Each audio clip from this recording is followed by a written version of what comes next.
It is 5 a.m. I haven't gotten any sleep yet. I just posted the short sneak peek for the road opener ritual. I want you guys to put in the comments I want to see how, I want you to go on all the shorts for the money, prosperity ritual, the beauty one, and the road opener one, and tell me what you noticed. Even though I kind of told you guys already, the first two. The higher tier ritual, I did a 40-day add-on to that ritual, the higher tier, but everything is that I'm willing to show is posted on YouTube. Other than that, unless I find a more efficient way, I don't have time to email. I don't think you realize how pain in the ass emails are to go in and send every single. I'm not doing that. Not at that price point, and not everything that I do for the rituals. And you guys love them. I get a shit ton of testimonials on them. So I know you guys get good results from them. So I mean, you either trust me or you don't. You don't get them. Same thing with my full set. Same thing with everything. Another thing, I know there's people waiting on consults and readings still. I don't know what else I have to say and do to get people to respect my boundaries and my time. I'm not going to take too much time on this because at this point I'm just going to start cutting people off, ignoring them, cutting them off, blocking them, and being done. I feel like some people think they own me because they paid for work. Some people years ago, manifest or don't, supposedly, come back years later.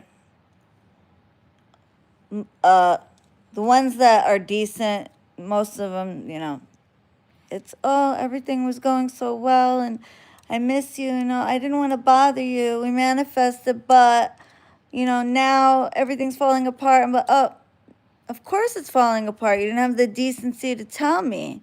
Or people that I warned, you might want to get a binding. I don't want to hear shit. If something falls apart and you didn't get a binding, my responsibility is not to keep your relationship.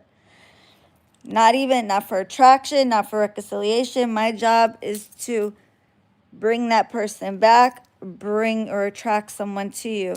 Things happen over time. Not my job to keep the relationship. You get a binding. Even a binding, I'm not going to babysit your relationship for years on end. You're free to boost the binding once a year, once every 2 years, or as you feel is needed. But I'm not obligated to babysit your relationship for years. Okay? You guys get enough babysitting. Trailer trash. Bitch, I have a nicer Oh, please. I live on a lake, a beautiful fucking lake. My car is worth more than your house. My jewelry is worth more than your house. Eat a dick from the back, you stupid bitch. Chunky globs of goo for you. Shut the fuck up. I bet your mom used to tell people they're not retarded. They're just a little slow. Shut the fuck up. Mama probably told you, oh, you're not retarded. You just can't read good. Like, shut the fuck up, you slow ass motherfuckers. Excuse me, I shouldn't say the R retard. I don't give a fuck. I'm Gen X. Like, deal with it. I'm not ableist. I just don't give a fuck. I say what the fuck I want. Anyway, I'm grown. I'm too old to give a fuck. Anyway, so no big fat good to go. I wonder what the fuck you live in. Your mom's basement, probably. Or dad's basement. Don't curse. I'll curse your mama. Yo, I don't have time for these. These people are up this early trolling. Hide, block, block, block, block. Just block. Anyway, I'm exhausted, so I can't be on here long. I'm tired as hell. I've been working nonstop. People keep me on the phone. Hey, Jason, welcome to my channel. Oh, thank you. Hi there, new to your channel. Hit the like. I'm from Sydney, Australia. I have a channel too. Welcome. Welcome, BB. Hey, Mr. Conjure. Thank you, boo. Get them motherfuckers. Me and Mr. Conjure. Shout out, Mr. Conjure. We gotta go live together. Tattoos look, again with the tattoos like a shit. What tattoo? Oh, one on the hand that's about 50, 11 years old. Shut the fuck up. These pussies ain't got nothing. Go get some pussy, bro. God, maybe you'll be less fucking annoying. Get some pussy. Anyway, so you guys, no matter what I do, people don't respect time. People, blowing up my phone while I'm in the middle of doing something. It's crazy. Texting me, talking about, I don't hear from these people. I'm trying to be at the vet's office. I'm at the vet's office getting blown up, all right? If I don't answer your call, I'm busy. You want it's always it's code for I want free work. Can you pray for me? Is that all you want? Just a prayer? You got it. I'm happy to pray for anybody. And this specific person got a binding on the front. I fronted her binding. She was a client for many years, so I never thought she wouldn't pay me. I get the binding. She disappears, right? She owed me money. Disappears. Never texts me, nothing. Then, when shit started hitting the fan, she calls me up crying, talking about, I'm so sorry, I don't have the money, da da da da.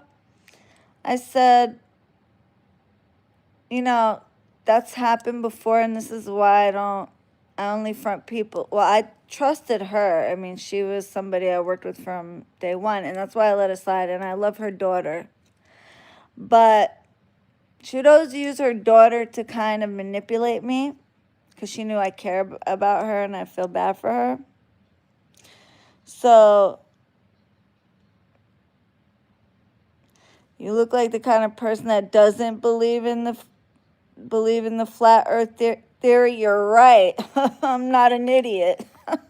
Anyway, so she uses her daughter. Oh, hi. This is, let's say her daughter's name is Cherry. I don't know. This is Cherry's mom. Girl, I've known you for almost 10 years. I know who your daughter is. And to make me call back thinking it's about her daughter. She's done this to me a few times. So, of course, I knew this is what she was doing, but I called back. Oh, I said, I'm at the vet's office. She can't hear me, bad service. I'm at the vet's office. She can't hear me, bad service. Hang up. I'm at the vet's office. Oh, can you call me back? She had already left a message. Didn't call her back yet. Only calls me when she needs something. That's fine. That's fine. And she's like, I said, it's funny how you mentioned Cherry. I don't know what the hell name I pulled out of my ass, but it's funny you mentioned Cherry as if it's about her. And I worry about her and stuff like that. She's at an age where she's getting into a little bit of things she shouldn't be getting into. But she goes, oh, this is about my health. I said, it's about your health or your baby daddy acting up? oh no, I'm not worried about him. I'm just going to put my shitty life in God's hands, in caps. I said, what's with the caps? Are you getting loud with me? She's like, oh, no, never. She goes, I'm sorry I make you feel like I only call you when you need something, but I've been trying to reach you for a couple months. I said, yeah, because you needed something. I said, and the thing that makes me mad is when you need something, you blow up my phone. Hey, Lorena, I love seeing you. Love you, but oh, thank you, Habibti. I love you and I miss you. Boo. Thank you, Habibti, for the super chat. Mwah, tell Anna I said hello. So, what is with the trolls? Y'all are just going to get...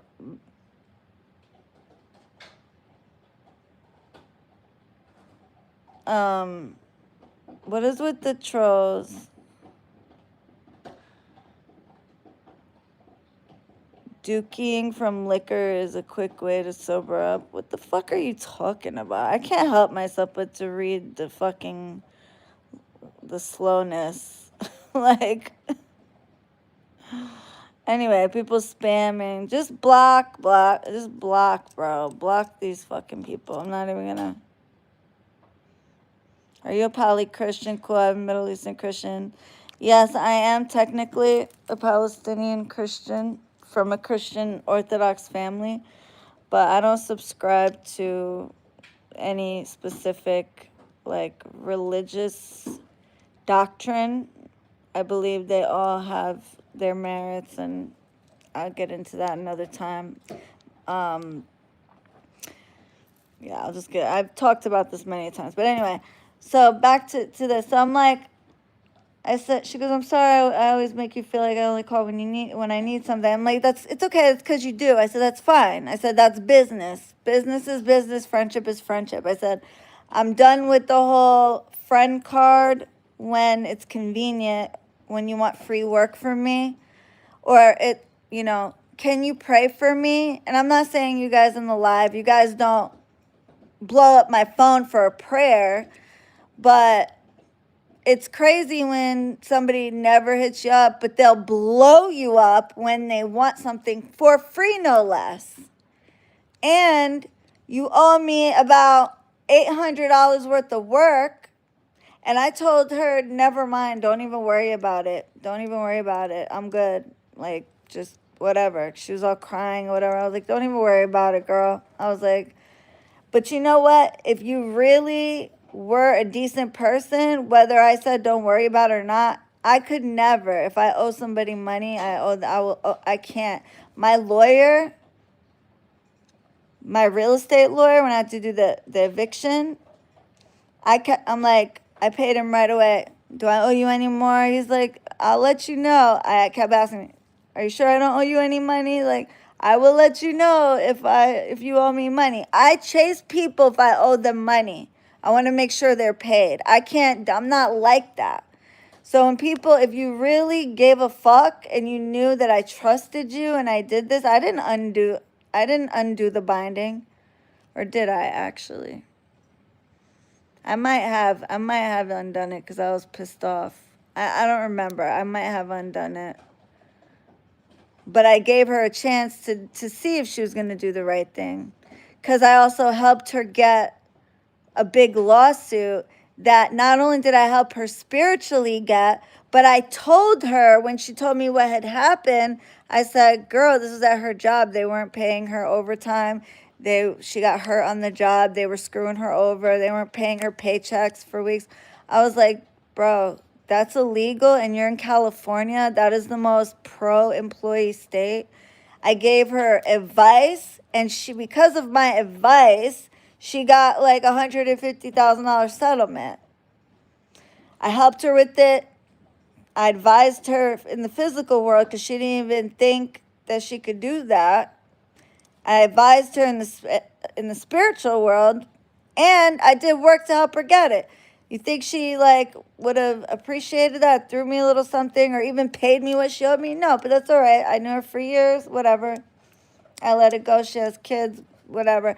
I said, why did I let her slide? I stopped blowing your phone up, my sister. You know I love you always and forever, my beautiful, powerful sister, and the most trusted. And I didn't forget about you, sis. Thank you, Habibti. And I love you, and I know I got to get to you for a reading. And whenever I do readings, I always give you way extra time, not just bullshitting either. I give you as much time as you need, and I love you, and I appreciate you because you do my fan page and everything else. You've come to visit me all the way from another country and stayed at my house. I love you. I can't wait for you to come visit again.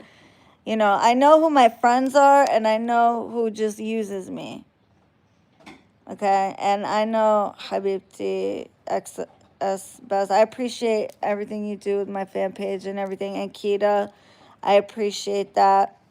The doctor had to delete the third fan page for her own personal reasons. It had to do with, I'm not gonna get into it, but it was me and her are like, she still loves me and she felt so bad, but it's because there were people spying on her, and she's a doctor, and they were like, they found out about it, and she showed her face and stuff, so she deleted it. But it wasn't nothing personal with me. It was because she put her face on it, and people around her like somehow stumbled on it. So I totally understood that. But Ankita and Sarah, no, it's okay. It's not your responsibility. She's like, I'm so sorry. I've been slacking on my fan page. If I've been slacking on my page. So, I mean, you guys are amazing. You guys, do a lot for me. And even it's not, if I'm slacking on my own page, you guys are the ones that actually like let people know when I have stuff posted. And I appreciate the fact that you even do that, and especially Sarah. I mean, sorry, I didn't mean to say your name. XS Best, you kill it, and I love you. And I'm actually gonna do yours today, you guys.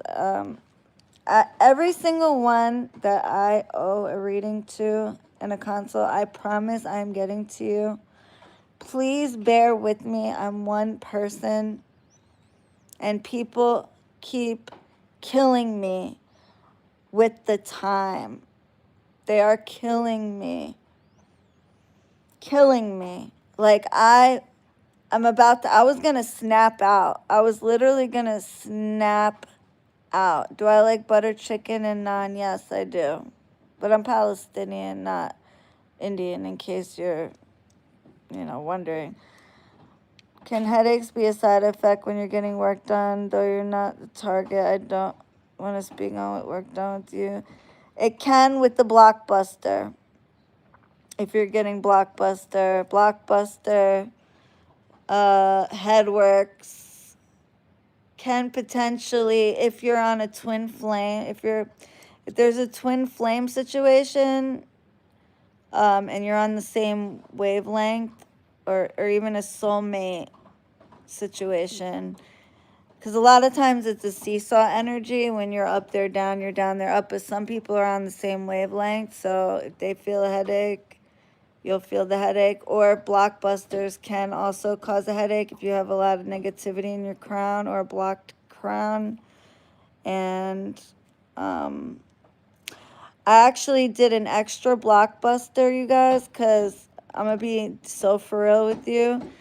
The one I just posted is a duplicate. I had to redo the whole thing because the iOS, it's okay. I want to see you and hug you. It's not GIBG. You're my site, my sis. I think you might take your time. Just call when you're free. No rush, I'm all good. Just know I miss you. I love you and I miss you and thank you.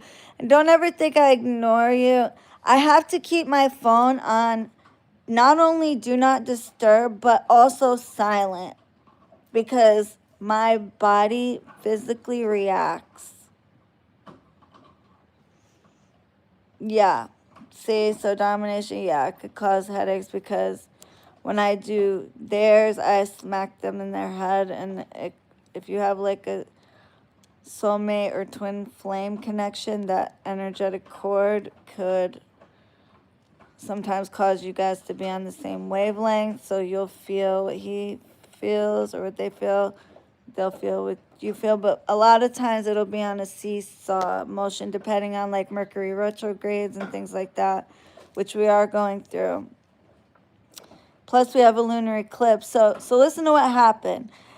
For some reason, whenever my phone updates, and that's why I don't like to update it, but sometimes it just, I forget to take it off, to turn it off. And it'll, every time the iOS updates, sometimes like my videos and my pictures will take forever to come back all the way. I don't know if it's because I have so many. They'll eventually all come back, but sometimes it could take weeks to come back.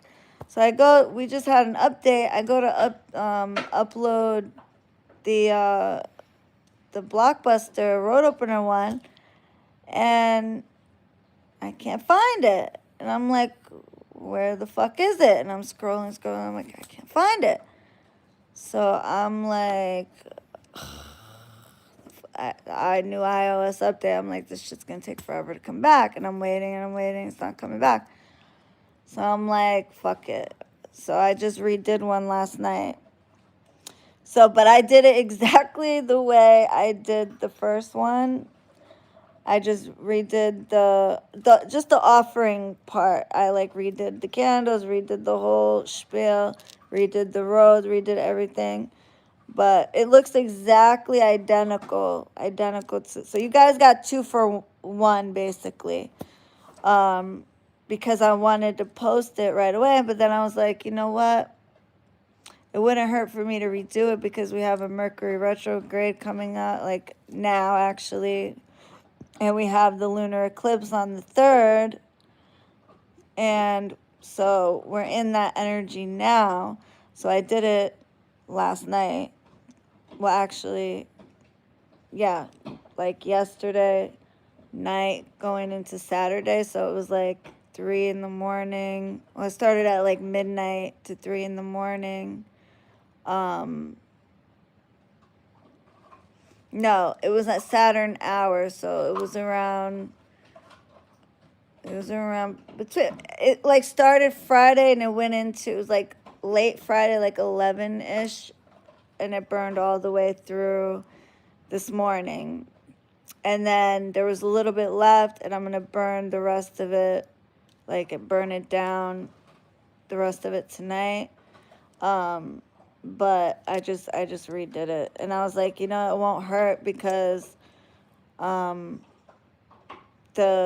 lunar eclipse for the 3rd, we have that energy that's like really, you know, heavy, and it's good to release and open roads and roadblocks and send back negative energy and things like that. I miss you so much. I never text you because Gabby takes care of everything, and I get everything urgent done through vigils. So it's good because of that. I love you. I love you, Habibti. But I still owe you a reading. And I'm so behind, bro. I'm so, like, I'm dying with whatever you burn, whatever you're burning. Can I jump in it? I just finished it. I have a little bit left to burn. So it's kind of too late for this one because this one's pretty much done. But so I'm just like, there's like little bit left of each candle to burn. So I'm just finishing that, you know, tomorrow. But because I wanted to do like a little bit of Friday, a little bit of Saturday, and then Sunday. So I burnt it over this 3-day period.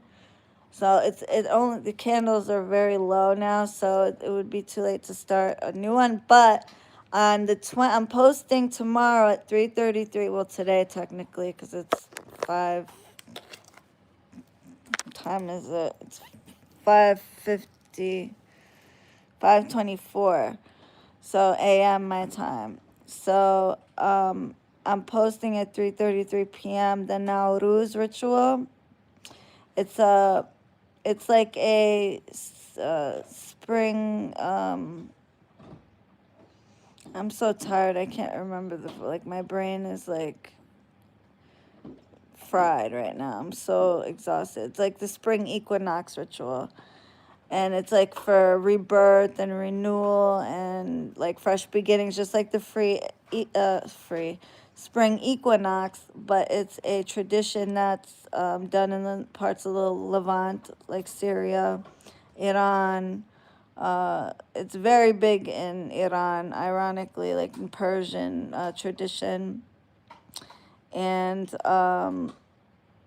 it's basically, very elemental. It's like it's 7 nights, and it's for prosperity, protection, renewal.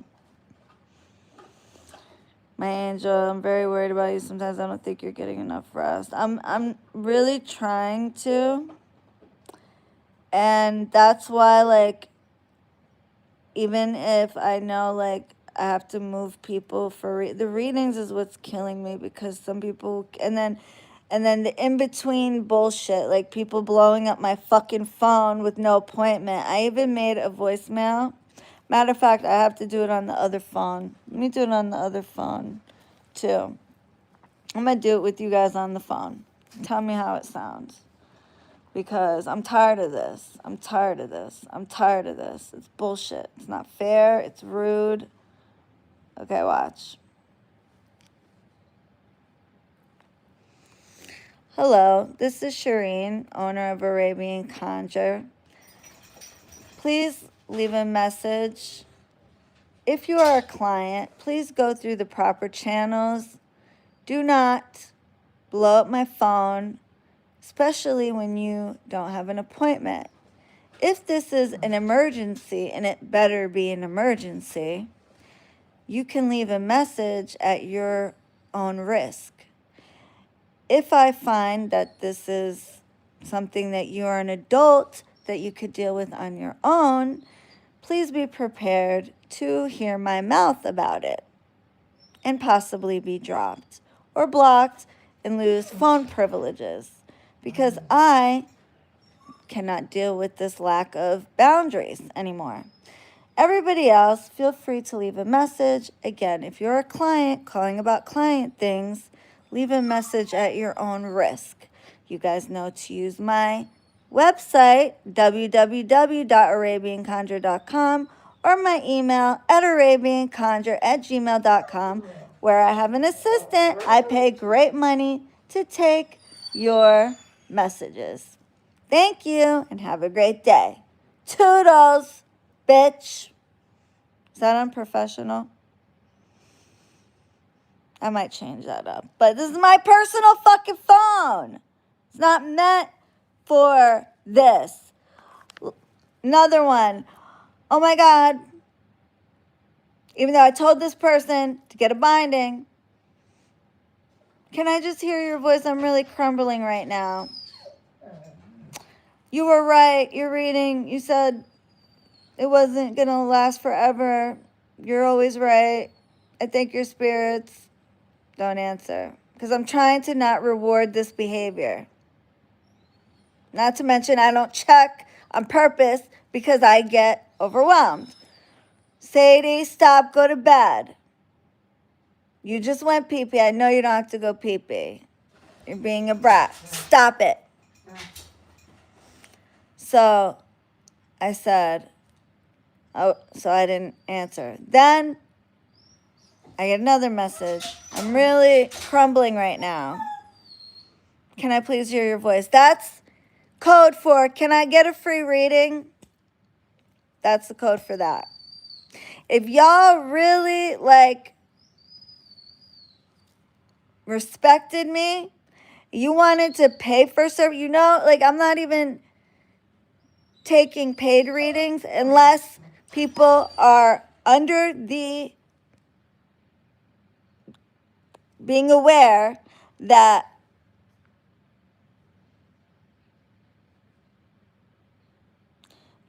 I will get to you. If you want to book with Gabby, be under the assumption until I'm caught up, you will be waiting. There are people ahead of you that have been waiting. It is not fair, people blowing up my phone.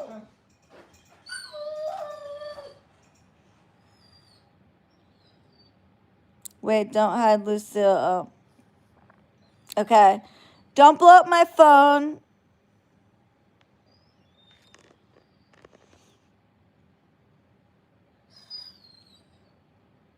Yeah, I'm gonna get. She's crying because she's being.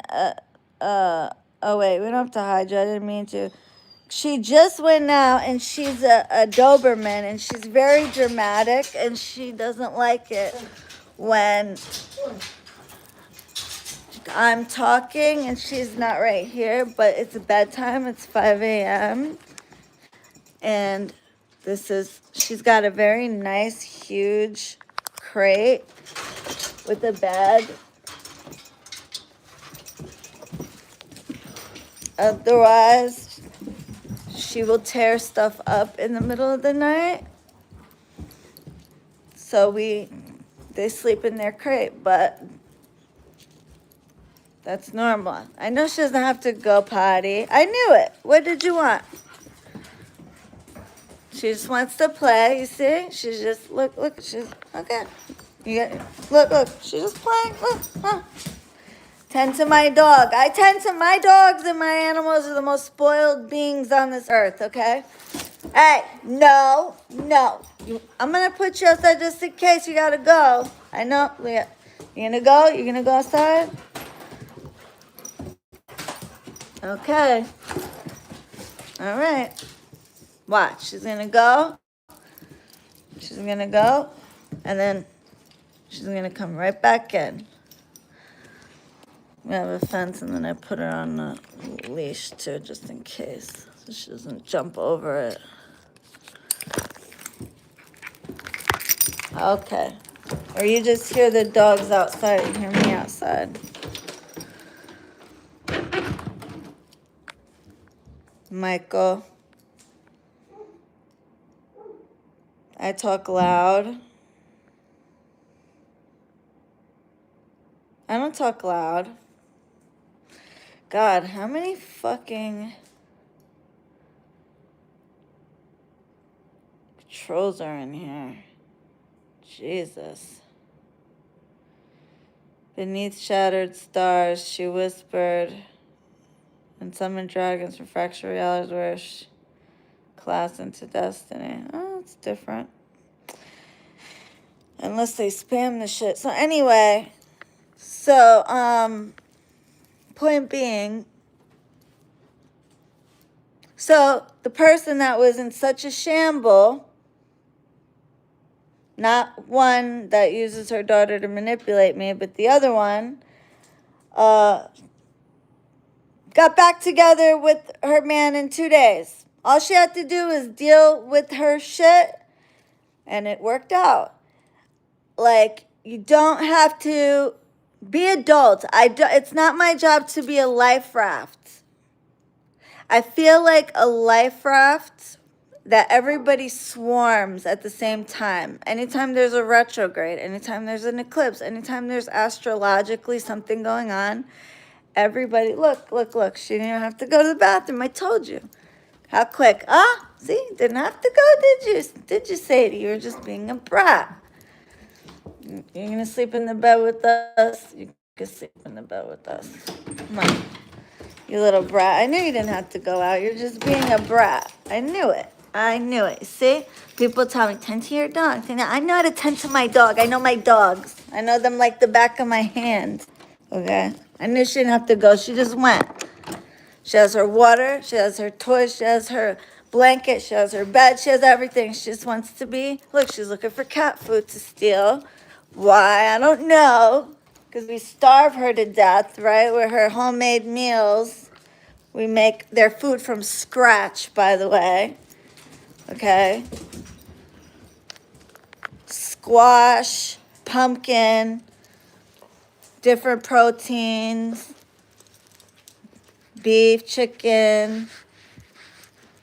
Anyway, I treat my animals better than some of you treat your kids, believe me. Not you guys with these trolls, but anyway. So she ends up getting back with him. Do you think she blew up my phone to text me about that? No, she emailed Gabby, so it's funny. You'll email Gabby because it's not that important that you let me know about that, right? That you got back with everything worked out. But you blow up my phone to make me feel bad to call you knowing I am swamped. And people paid me for readings and consults that they're waiting for, but I'm supposed to drop everything. I am not everybody's life raft whenever you want. Because somebody paid me for work 11 years ago, that I already manifested. I don't owe anybody. Like, it's like once I'm paid for work in some people's minds, whether I manifested them or not, my job's never done. They'll keep going around. If you really wanted my help, you would go through Gabby.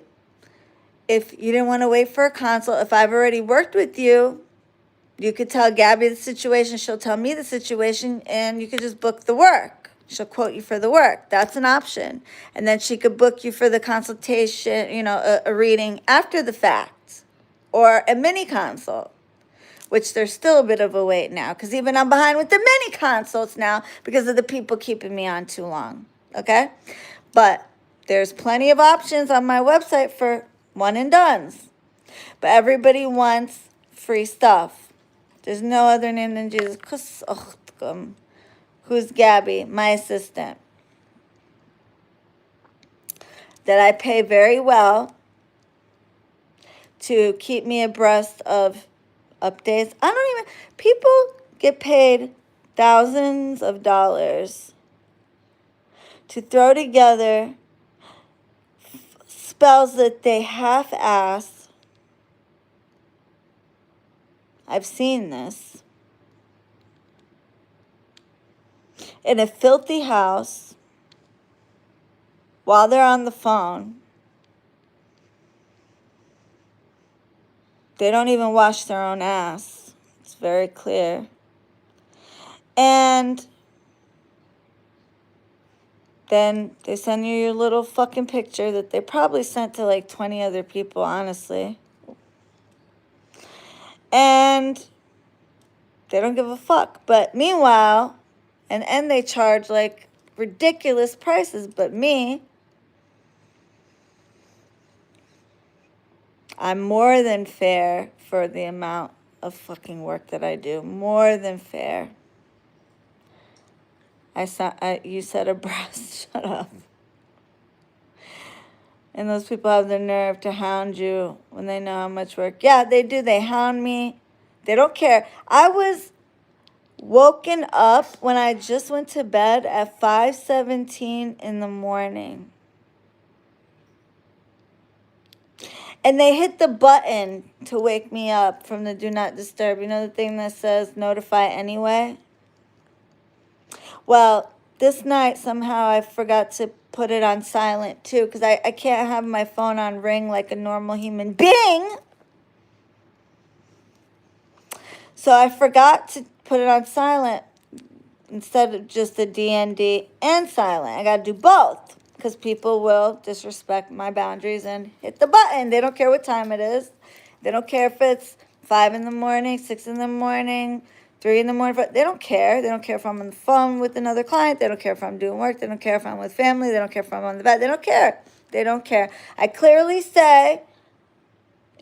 says I am on silent. It should, if you have an iPhone. If you don't have an iPhone, maybe you won't see. But if it goes straight to voicemail, that means I have it on Do Not Disturb. So do not disturb me. Most people shouldn't even have my number. The people that have my number are either day ones, people that have been, clients of a long time, or people that I had to call without blocking because they have a blocker thing on their phone and a spam blocker, so you can't use a text app, or people that I trusted with it, not to abuse it, or people that I do have a personal relationship with. But from now on, like, it's getting ridiculous. It really is. Blowing up my phone back to back to back while I'm on another call with another client that paid for my time. It's an emergency. Can I just hear your voice? I'm crumbling right now. From now, like for 10 years, I've been working off of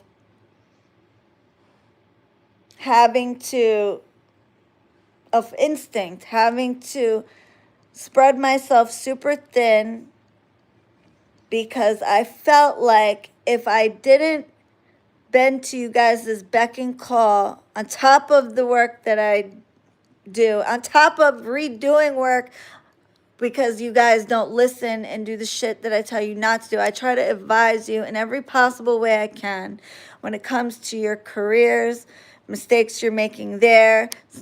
You know, some people, you know, when they get fired from 3-4 jobs because of their attitude, how do you go from getting a promotion and then getting fired a few days later? That's not the norm. Oh, come to find out because you cussed out your boss or you had an extremely nasty attitude. And I know that that's the truth because I see it in your cards. But not only that, I've seen how your audacity when you got nasty with me, which is real brazen and ballsy of you. This is someone from years ago. So if you keep getting fired from jobs, I'm like, if I get kicked out of multiple jobs, I'm going to start to think I'm the problem. So I try to tell them, you need to control your emotions with relationships.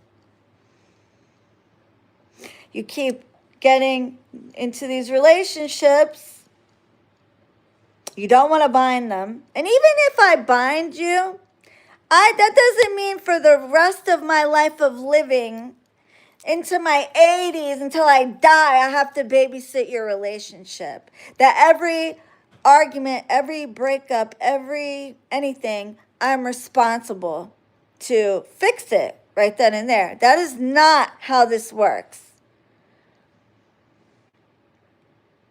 Can you yell louder, please? If you don't like it, get the fuck out of my goddamn live. Okay? Imagine you in my position. Imagine you not ever having fucking a moment's peace. Watch my language.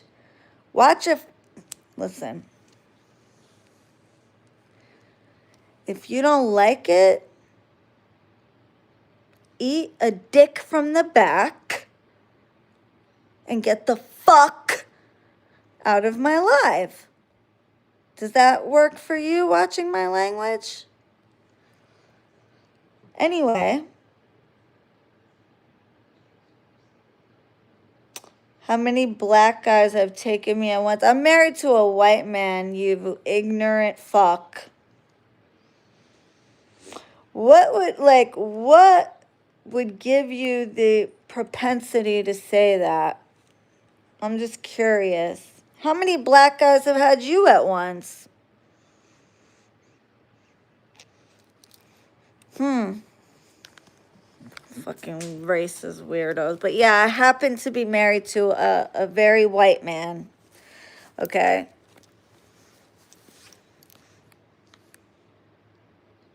Oh, shut up. You can't do anything. Oh, shut up. Shut the fuck up. These people are so slow. Oh, my God. You know what? If I was as pathetic, if I had to sit in people's lives and troll on my spare time just for fun, I don't have spare time. I'm busy working, but running a business, running my rental properties, investing in my gold, silver, you know, being useful with my time in my life. But if I was as pathetic as these people, just having this spare time to just troll lives, you know what I would do? I would beg, I would pray for God to just take me, because I would be of no use to this world. Like, what use to this world would I be if this was what I did in my spare time? Make racist, stupid, ignorant, not even funny, like you're not even comical. At least if you're gonna try to clown somebody, be a little bit comical. You're not. Some people can be funny. I laugh at some trolls, but you guys, like, she just sounds stupid, ignorant, and racist, and broke, and smelly, probably, like you haven't bathed in God knows how long, and live in your some family members' basement, garage, tent. I don't know, but anyway. Yeah, someone's being racist. Somebody asked me, quote, how many black guys have taken me at once?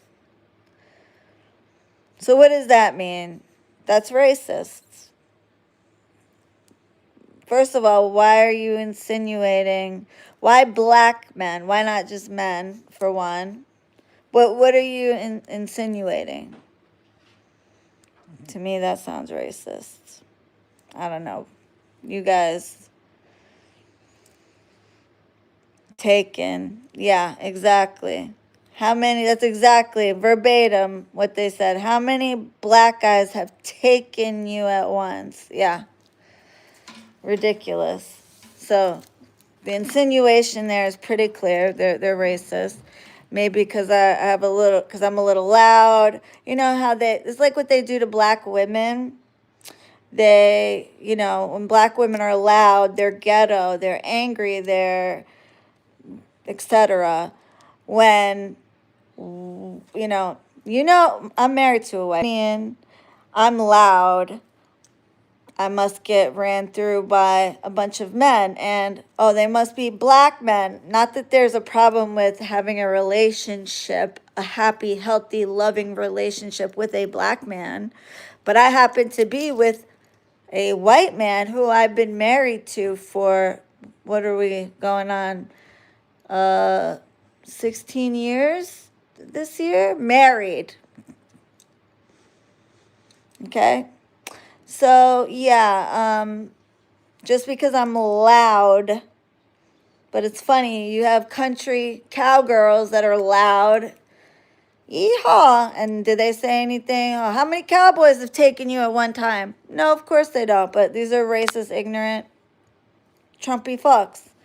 These are the type of people don't let me get political. These are the ones that are like, yeah, World War III, Iran war. Yep, let's go kill our American troops and give our tax dollars to is not real, and yeah, let's do all that. You fucking idiots! Take away money from our school systems, our VA, our health system, our healthcare system that's fucking collapsing. Yeah, let's take away funding from the most vulnerable Americans. And listen, that's not in my tax bracket, but I care about my fellow citizens and I care about my people. But obviously, my people in Palestine, occupied Palestine, aka Israel, but is not real.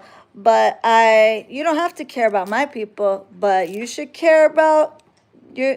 I mean, is it not clear yet that we're owned, that we are occupied by a foreign nation? Don't care about my people. You don't need to care about my people.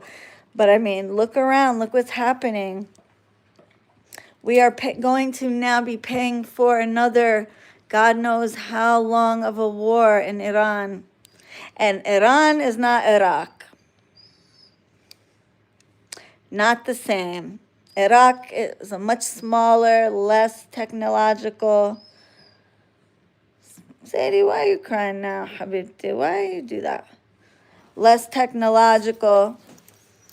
Okay, they're huge landmass. I mean, this is not, and we don't have the ballistics.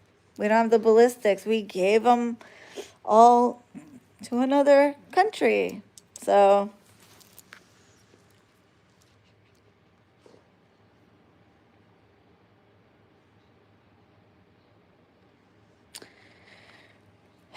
So if Americans think that we're ready for this, we're not. Financially, we're in trillions of dollars in debt, and here we are, like, fighting a war that has nothing to do with us. Iran is no threat to us. But anyway, let's not even go there. I don't even know, like, I don't have time to talk about this right now. My point is boundaries, okay? So the same person that was having such, first of all, I've done this person's work. I've manifested this person's work. You got attraction work. You got your man. I told you, I see an issue coming. This may be an issue. You didn't want to get the binding. Okay, fine. So now when you have a problem, you text me, making me feel bad. Luckily, I didn't see it for a couple of days, but in that same couple of days, oh no, I saw it. I did see it. But I just didn't have the mental capacity or time to call you and be on the phone with you for God knows how long when I have other people that paid for my call and have not gotten it yet. So it wasn't fair. So I lit a little candle, said a little prayer, and that was it. Let it go. But you, I didn't even tell Gabby I did that. I didn't tell anybody I did that. If it helped, it helped. If it didn't, it didn't. And 2 days later, it worked itself out. It probably was going to work itself out anyway. If you just calm the fuck down and don't panic. Not everything has to be a panic right then and there. You need me to call. Grow up. You guys are adults.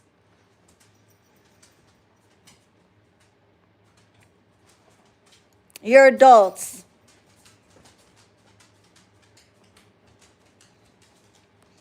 It's not my job to take care of other adults in a capacity where I feel like I am a parent or like I have to, and then somebody else who lives in a country that can't pay me easily, Pakistan. They have to send somebody else the money, and then I got to wait for the money, and how many times, like, it's a pain in the ass. So messages me on a weekend, I need this done. I don't respond because, first of all, she's one of those that don't like to always haggling with me. And I'll get to you when I get to you, if I have time. I don't know that I want to, okay? And then, this is what I really hate. Texts me and then sends me a bunch of question marks the next day when I don't answer her that day. The next day, less than 24 hours, question marks. Don't question mark me. Don't question mark me. Don't do that. Like, question mark, like, you're like saying, hello. That to me says hello when you answering me. Like, do you think? Non awoken. Oh no, depression live. No, not depression live. Irritated live. Annoyed live. Annoyed live. Boundary live. Putting up boundaries, okay? Teaching people that they're adults and be adults. Yeah, if that's depressing to you, then I don't know what to tell you. So that's like so disrespectful. Oh, question mark, question mark, question mark. Like, when are you going to answer me? When I can. I'm busy. I'm not your genie in a bottle that you rub or you call or you go around. If you really, I have a website. You want me to do something? Order something. This is my business. From now on, we're not going to use the friendship card. I know who my friends are. I know a lot of my clients over the years have become real friends. They pass the friend test. They ask about me. They call me to say hello. They call me other than when they need something. They text me other than when they need something. And that doesn't count. Hey, I've been thinking about you. I hope Rocco's okay. And then when you text, oh, thank you for asking, hon. He's doing good, thank you. How are you? Oh, yeah, this is what I'm going through, this and that. And but trap every time. And I know it. Okay, that's not the same as literally just not needing anything. And I haven't had the chance to call those people. But why don't these people pay for work to deal with their mental and emotional instability first, the lack of self-awareness, or get like a therapist? Like, I'm therapist, I'm, advisor, I'm spiritualist, I'm witch, I'm fixer, you know, I'm capable, I'm good at advice, I try to, you can lead a horse to water, you can't make them drink, but I am not. I've been everybody's life raft for nearly a decade, working out of the need to prove myself. And then you even have assholes that like they pretend to be me in every aspect. Like, now you have people talking about, let me not talk, their their lineage that they never ever mentioned before, their ancestors that they never even had an altar to, but now they sound just like me. The dead that walk with me, the spirits that walk with me. Who does that sound like? Like, oh, if you ever point and laugh. Oh no, don't point and laugh. I'm talking about something you guys probably have no idea what I'm talking about, but funny. I dare you to ever, like,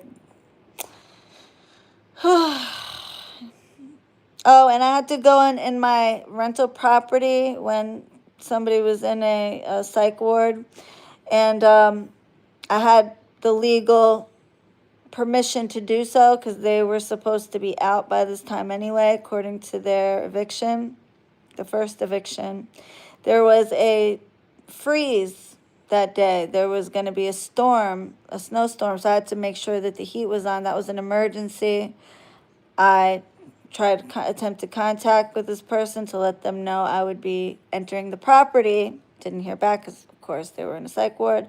I got permission legally from my attorney and the cops to enter because that is a emergency. My pipes could freeze and bust. Luckily, we did because the heat was not on.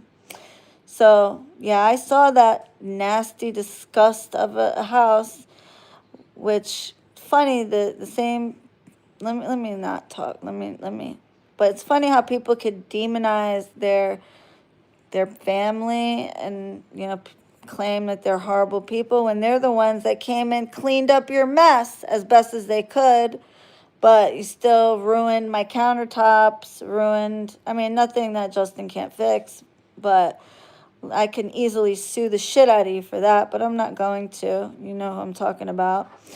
But I did get nice videos of the very interesting things in that house and explained a lot. So you might want to just shut the fuck up because,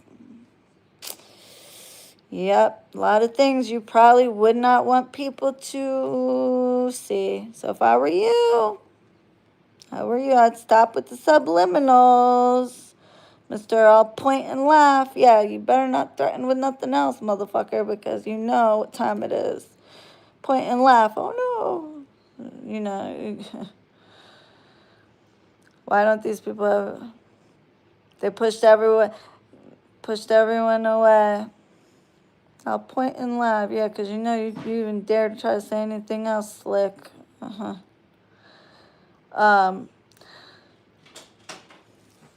Did I wake up, Justin? So anyway, so the Nowruz ritual,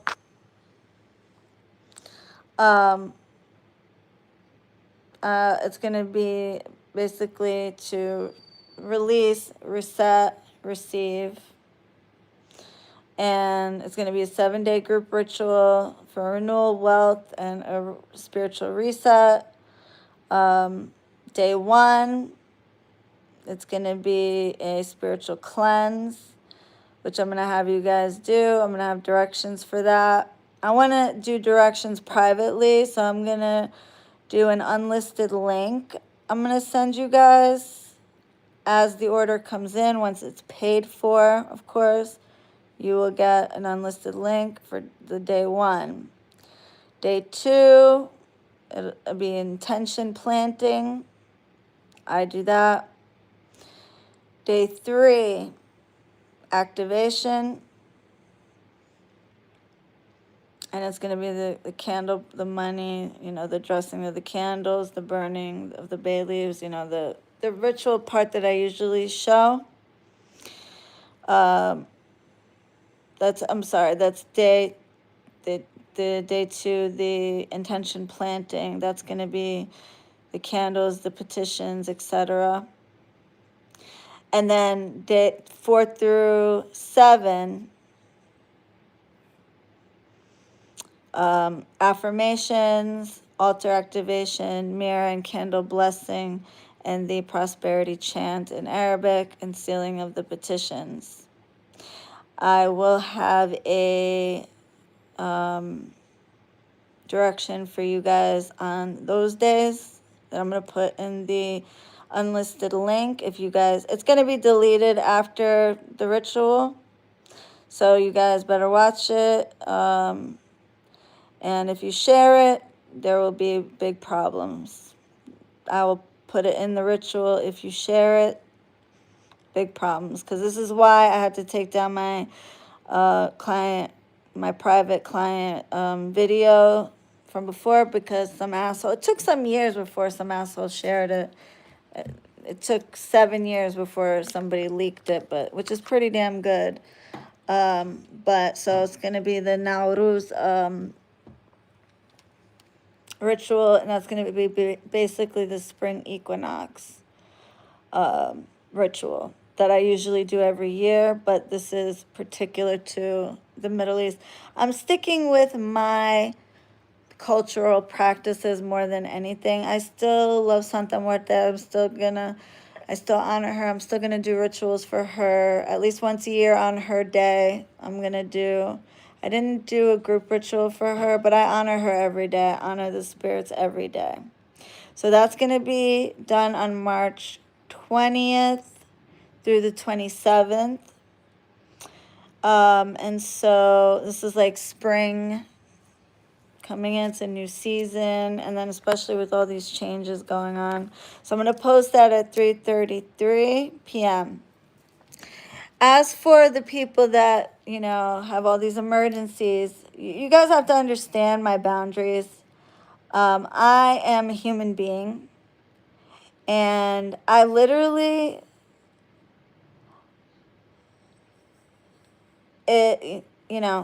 when your body literally reacts to a phone, when you feel a visceral reaction, when you can't check your texts because you are so anxious because of it, that's a problem. I do not owe anybody direct access to me whenever you guys need something right then and there. That's not how this works. There's people waiting for appointments for quite a while because people keeping me on the phone long. I have shit that comes up with Rocco being sick, having to take him to the vet, threw off my schedule as it is. And then the work is timed.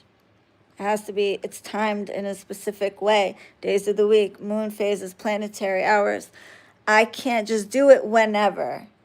So when it comes that time, I have to be done with the phone calls and do the work. And then people just keeping me on the phone too long really fucks me up. Or sending me text messages, calling me, blowing up my phone. Or how many times I try to get off the phone. I have to go. Just one more thing. And then they just keep going. I literally had somebody do that to me the other day. Literally. My neighbors came in to drop something off. I was already done. And I'm like, okay, I really have to go. My neighbor just got here. We talked about what we need to talk about. Oh, yeah. Well, this is how it goes, blah, blah, blah, blah. I get it. Yep, I know. well, we're going to have to cut this off. I have somebody here. You know, just, I want to explain more with it. It's like, you think it's easy to just hang up and be done. If I just hang up, they'll just call back or email. So it's like no boundaries. It's like, so I know I sound crazy because I make fun of people that do this, but I had to see. So I said to ChatGPT, don't make fun. But I was like, I said, there's something wrong with me that I feel, I said, what is it called when, because it's got to be a name for this, when I get a visceral reaction to my phone, it makes me very anxious. I have to build myself up to check my text messages. And, you know, and some people ask me for things that are like totally inappropriate. Like, you know, just, I don't even want to get into it. Like, they, not like anything sexual or anything, but like money related, like things that are just like, I've helped people pay bills that were clients. Like, I've helped people pay the vet thing, the cat, my, you know, the client's cat. I mean, I would have done that because I love animals and I wasn't going to let the cat die, and the vet was going to. But that was $4,000 I put up for somebody. She didn't technically ask, but I called. She happened to be in a situation. I did it. That's the type of person I am. But like, people take my generosity for being stupid, and I'm not stupid, and I'm not here to be taken advantage of. And I don't take advantage of y'all, so I don't expect to be taken advantage of. Anything I charge, I should charge way more. People charge 50, not 50, 5 times more than what I charge. You're feeling depressed? Is it because of my life? If it's because of my life, I'm sorry. Then I don't want you to get depressed because of me. So basically, I basically like, what is this called, you know? And it said, and it started with that whole thing, you know, helping somebody and basically them turning me into like the enemy. Like, I helped somebody take my house off the market to rent to them when they need a place, and then they fucking turn on me because I didn't answer their phone call, because I got upset with them because the lack of fucking gratitude that they displayed when they were shit talking me to their ChatGPT and accidentally sent it to me. So yeah, I had a right to be upset. But I just said, I flipped the fuck out at first because I have a temper. But then I just said, I need a break. I just need time to calm down. Right? So then he turned me into a enemy in his mind. That I lied about my whole life story. Lied about my character. Lied about who I am. Like, you're projecting, because funny how I gave you a place to live because you said your family was so abusive and they don't care, and they used all these homophobic slurs and all this, and you know, and I gave you a place to live. But guess what? Who came and cleaned up after your filthy pig's pen when you were in a psych ward? Your family did. The same people you said were so horrible and abusive. Now, does that mean they didn't do things to him? Maybe. You know, I'm not saying that they were perfect, but it definitely I'll tell you what, my mother was a tough love kind of mom. She was a good mom, but tough love kind of mom. We had chores and everything else. She did not take no shit. I was a latchkey kid. I took care of my siblings. No way as a grown woman would my dad probably would because he's a softie, but my mother and my stepfather at the time, he's remarried to someone else now because God rest her soul, my mom's gone. They would have never cleaned up after that mess that he left in that house. No way. And they cleaned it up. I mean, to look at it from the naked eye, it wasn't bad. But then when you go in and you pull the drawers and you look at the broken mirror closets because he thought he saw me coming through the mirror, and the writing on the mirrors that they had to, God knows what they used to get it off, but the whole vanity after replace the counters, they were soaking wet. I have videos of how the house was before we rented it to him and how the house was after, but fuck it, it's not even worth, unless he keeps pissing me off, I'm assuming for it, but I have to replace the whole kitchen. I didn't charge him a deposit. Didn't charge him first, last, and security. Just the first month. That saved him like $6,000. He would have to pay like almost $7,000 for last and security too. And he wouldn't have got his security back after all that damage. He buckled the floors, which means he must have left the water running.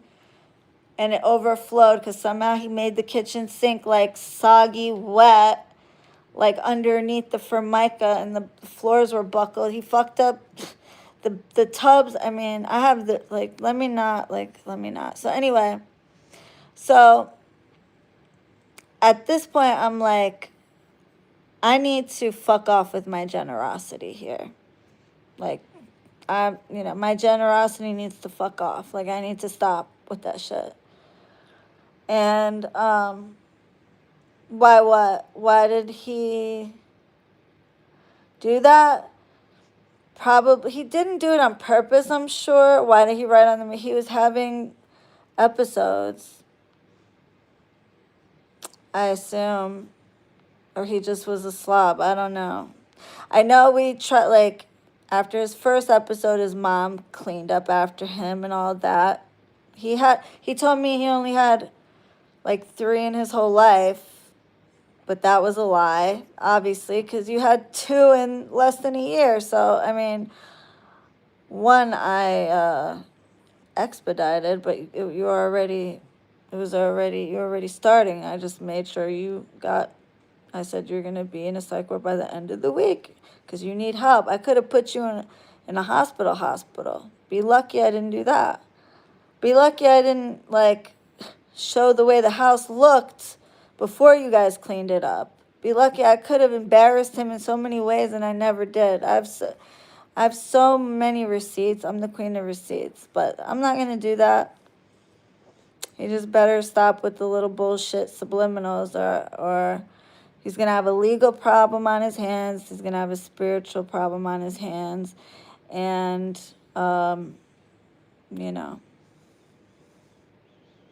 I could sue him for slander for the shit he already said.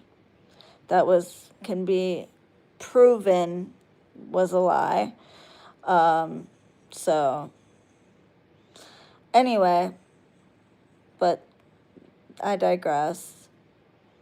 Like saying I lied about, saying my dogs died and my cars. I don't have my cars, which they're right outside if you guys want to see them. I mean, my cars, my jet skis, lied about everything. He lied about a lot of stuff.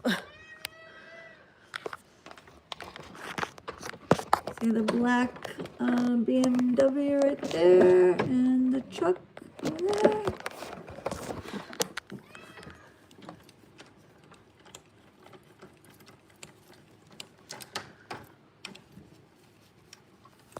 And I got the motorcycle, jet skis, the Polaris. I mean, bitch, please. Beamer right there, fucking Dodge Ram Rebel. I mean, I don't like to show off, but don't fucking lie. She wouldn't be able to keep her car, her dogs. Like, Clearly, all that was a lie. But regardless, that slander, saying I lied about my whole life story, I lied about how I attained my wealth, I lied about my background, that's all slander. Because I mean, like, everything can be proven. Everything. From me going to jail, from me having nothing, to coming up here with nothing, to building myself up from nothing, buying my first house at 22 before all this, to short selling it. Everything, my whole story can be proven, and you can watch it right on YouTube. It's documented from my first video to now, my growth, everything. I was working a regular job, everything. My mugshots online, everything I've been through can be. So that's slanderous, basically. I can sue him for a lot, for damaging my property. I could sue him for slandering me. I could sue him for a lot of shit. And I have the resources, the people, and the rage to do that. But, and I already showed you I wasn't lying about my power. You saw it. Y'all saw it. It takes a lot of guts for people to talk about their past. That's why you're so genuine. We all love you. I love y'all too. No, he just got out of the hospital, I believe. And I have proof that he was served in the hospital. You want to hear something? I'm not going to play it because I'm trying not to be mean. I'm going to leave it. But it's illegal. It's all in, like, you can look it up where he was served his eviction, his second set of eviction papers. He was served at the psychiatric hospital. So it's all documented. And I'm not under any sort of HIPAA rules. That's public record now. You were served there. So, yeah. But I'm going to go ahead and just leave it alone. But don't turn me into an enemy for being a friend to you, guiding you, doing free work for you, taking my house off the market for you, to give you, and you claim I manipulated you for 2 years. For what? What did I gain from you? And then claiming he manifested that Reddit thing from getting, like, what? You didn't manifest shit, motherfucker. Like, you did nothing for me. Let's be clear.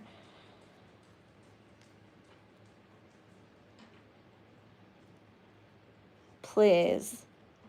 I have proof of everything I did for you. Everything. I keep everything. I got receipts for everything. Because I knew deep down, I knew the type of person I was dealing with. So, believe me, I have a lot of things that, Connecticut's a one-party consent state. So, I have, I always cover my ass, because sometimes I could just feel when somebody's, I saw kind of through you, but I try to see the good in you. But I have a lot of shit that you don't want to fucking play with me. So if I were you, I would just shut the fuck up. Don't talk about me. I won't talk about you. Don't throw subliminals about me. I won't throw subliminals at you. And I dare you to try to throw at me ever again in your life, because you're going to find out how protected I am. So you go right ahead, pal. I love when people underestimate me, but I don't know how you could, seeing that, what I'm capable of. You've seen it many times, and how literal my shit manifests, especially when it's for me. So anyway, I was telling, what can he help people with spiritually when he's going through mental breaks like this? Exactly. Living in, you know what, I'm going to keep things under my hat right now in case he makes me bring them out. But there's so much, and I took a video of what that house looked like, and if I can only say right now, it was bad. It was a mess, but to see it, for me to say that is one thing, but for people to see it is another. And it's not illegal for me to show my house when I was legally able to enter when you were supposed to be evicted. I had already served you eviction papers. I had already made notice that I was coming. It was a storm. I let the police know. I let my attorney know. I was granted permission to go in.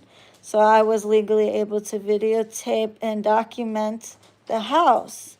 And there was a lot of interesting things. So we'll just leave it at that. But if I were, and I've never tried to embarrass him, but you know, I'm a great friend. I'm a good fucking friend. I'm an excellent friend, but I am a bad enemy. I am the worst enemy. You don't want to make me an enemy. It takes a lot for somebody to push me there. I don't go around becoming enemy. I don't like to have enemies. I don't like to be an enemy because I know I have a very dark, I love very deeply, and I'll do anything for anybody. That's the problem. But on the flip side of that, I have a very, very, very dark side of that coin, shadow side of that coin. I love deep, but I hate deep. Best friend you'll ever have, but the worst enemy you will ever, ever, ever come across in your life. I promise you. I promise you. I promise you. I think I'm ruthless. And all somebody has to really do, though, I'm a very forgiving person. If they sincerely apologize to me, it doesn't mean I'll be their friend, but I'll at least just let it go. I have a very hard time not forgiving and just let it go. It depends. Like, you kill my dog or, try to hurt my, me or my family, whether it be spiritually, physically, anything like that, which nobody would ever fucking touch me spiritually. I dare you. But, other than that, I could forgive. I could forgive. Don't mean I'll forget. Don't mean I'll be your friend, but I won't fuck with you. I won't put your business out there. I'm not that type of person. Unless somebody pushes me to that level, I'm not that type of person. But if you want to take it there, I'll take it to hell. You want to take it low, I'll take you to hell. I promise you. I promise. I vow on my mother's grave. If you go low, they say when somebody goes low, you go high. Nah, not me. Somebody goes low, I'll take them to hell. Anyway.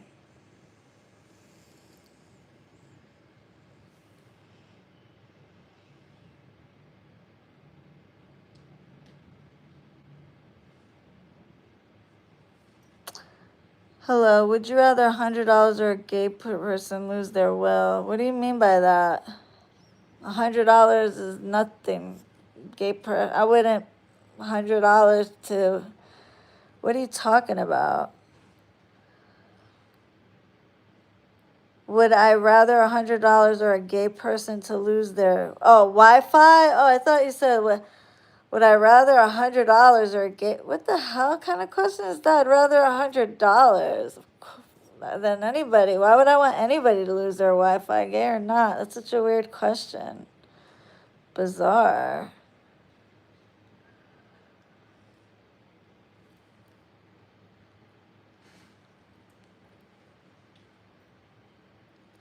That's a Sagittarius we love deeply, but ever dare push us to our limits. And I mean, it takes a lot. Trust us, we will burn down a whole kingdom if we have to, with the person in it. Yes, and I'll burn myself down too. See, that's the thing. Why do you think I put it out there, my business, with everything I've been through? You think it makes me look good to talk about that I've been locked up, that I've been through addiction, that I've been through all these things? Do you think that makes me look good? You think I'm proud of that? No. Why? Because I put it out there because nobody can use it against me. What are you going to say? because I like hearing myself talk. Clearly, you like hearing me talk because here you are. Yeah, I love to hear myself talk. And so do all these people. And it's 6 a.m. or there'd be 200 people in here usually. So they like to hear me talk. A lot of people like to hear me talk. But no, I put it out there so nobody can use it against me. So I'm Arab. We suicide bomber. Like I will throw myself out there. I'll throw myself under the bus just to get somebody if I have to. Anyway, so yeah, Tony likes to hear me talk too. That's why he's in here. So I asked this, and I said, you know, what's wrong with me? Like, you know, what is this called? This I'm looking for. I'm like, what is this called? This feeling I get where I get like so angry too. I get angry and then I'll take it out on Justin. Like if somebody blows up my phone, my whole mood changes. Like he could see it on my face, and like I'll catch myself taking it out on the people around me, and they're like when people do that, you're fucking up my energy. I have to calm myself down, and I'll even take it out on my husband because I'll be like, "What the fuck?" Like imagine somebody constantly, hey, from Pensacola, like people constantly dumping their problems on you and being like, "Here, fix it." For free, though. I don't want to pay for it. Can I hear your voice? That's code for, can I get a free reading? Pray for me on the phone. Not like in a live, pray for me, but on the phone. Pray for me. That's code for do a free spell for me, because I know when you hear my problem, you're going to offer to do that.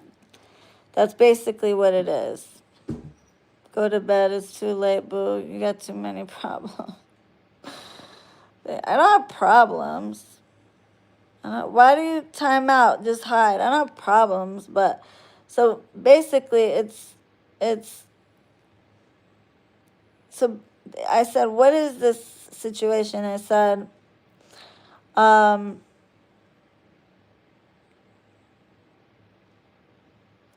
it says, I'm gonna be blunt with you. People ask you for shit because you've proven you're capable, generous, and resourceful. That combination attracts need, entitlement, and opportunists like moth to a flame. Not everyone, but enough that you're noticing a pattern. Let me normalize something for you. Most adults do not casually ask friends for thousands of dollars. That's not normal friendship behavior. That's financial boundary testing. Some people don't connect with you because they like you. They connect because they sense access. Access to money, access to stability, access to solutions, access to power. You radiate fixer, provider, stabilizer energy, so people try. Let me give you a dead simple rule that'll save you years of stress. If someone asks you for money early, they're disqualified. And money counts for, yeah. Yeah, I am. I wanted to try it just to see, like, if someone asks you for money earlier, they're disqualified. Not maybe later, not depends, not let's see. And money is also free work, free readings, because this is my business. This is what, and I'm a damn good reader, and I'm a damn good spiritual worker. So it takes me time, energy, materials, offerings, time. That's something you never get back. So free readings is like asking for money. Free work is asking for money. So not maybe later, not depends, not let's see, disqualified. Healthy adults don't lead with their needs, with financial needs or otherwise. Here's another one. Anyone who escalates from friendship to requests has crossed the line. That's not organic, that's opportunistic.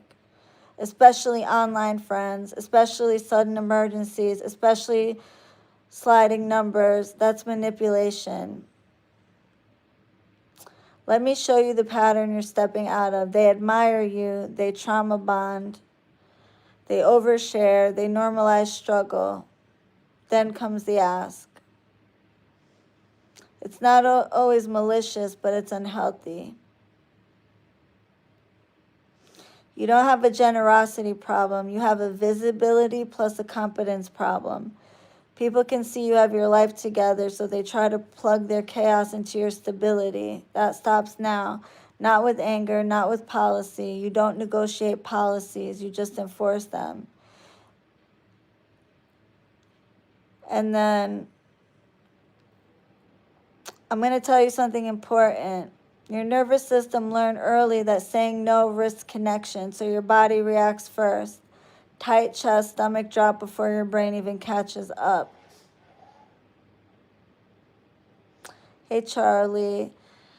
I subscribe to you. Nice to meet you. I'm going to bed at 5:30 a.m. My anxiety, PTSD, and autism is acting up. Okay, Charles, thank you, Habibi. Sorry if I caused that, but thank you for joining and feel better. Totally understand.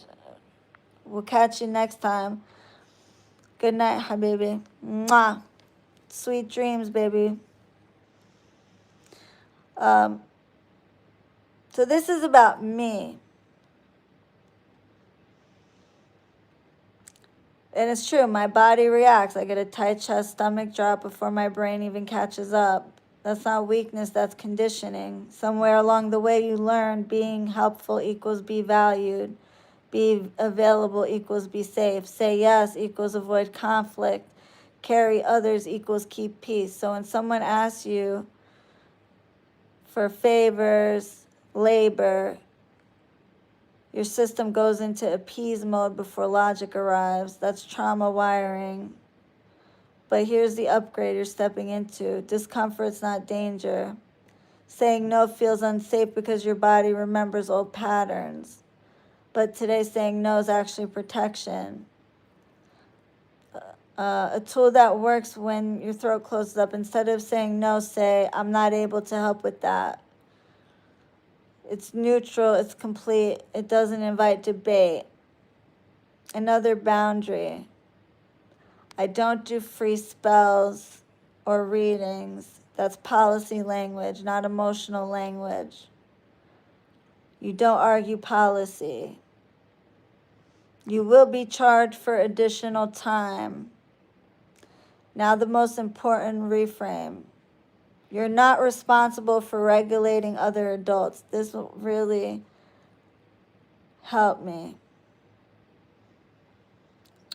Can you explain how the spring equinox will work for people in the southern hemisphere? Oh yeah, because you guys switch, but it's still you still go into a new season. You're still entering a new season, which is for you guys fall, right? So it's still entering a new season, and for you guys, the veil thins, right? Am I right? You guys go into fall when we go into spring, right? Exactly. So it's still entering a new. So it'll still work the same way, except for you guys, it'll be a rebirth in the way of like you're shedding your dead leaves, the things that don't serve you, you're shedding in order to prepare for new growth.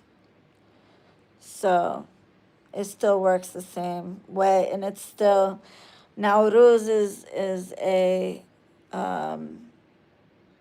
like festival, like celebration that's done, for like in the Middle East, but still there's a lot of Middle Eastern people in New Zealand and Australia.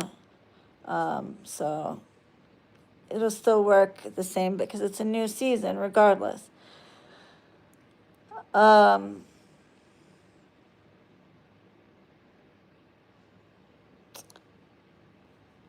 basically it's just saying like, this is about emotional labor, access, and energetic entitlement. You're burned out at a nervous system level. The stomach drop you described, that's not annoyance, that's hypervigilance. Your body's bracing every time your phone lights up because it's learned incoming message equals someone wants something from me. That's trauma conditioning. You become the emergency contact for grown adults, not because you offered, but because you showed you could. And being somebody's spiritualist doesn't mean that I have to be the emergency contact for every single thing unless this is my business. Pay for it. Like, I don't have to do everything for free. For what you pay for one thing, and then I got to do all these other things for free. That's what a lot of people do to me. It's not, and it's very draining. It's very draining. It's like they buy, some people, not everybody, some people are really good and pay me for everything. And they offer, I don't have to ask. They'll just go. If they want something, they'll go on my website, they'll purchase it. They'll go to Gabby, they'll purchase it. Even if I offer to do something, it's one thing if I offer. If I offer, I do it from the heart. I don't care about that. But I want to do it. But some people I'll offer because I want to, and then they'll go behind my back and then they'll pay because they don't feel it's right. And I appreciate those kind of people, even though I do it from my heart. And this is not everybody. This is far from everybody. This is just some few, a good amount, too many. Not, there's more good than bad. There's way more good than bad. But it's enough that it's enough of a pattern that it's getting frustrating. So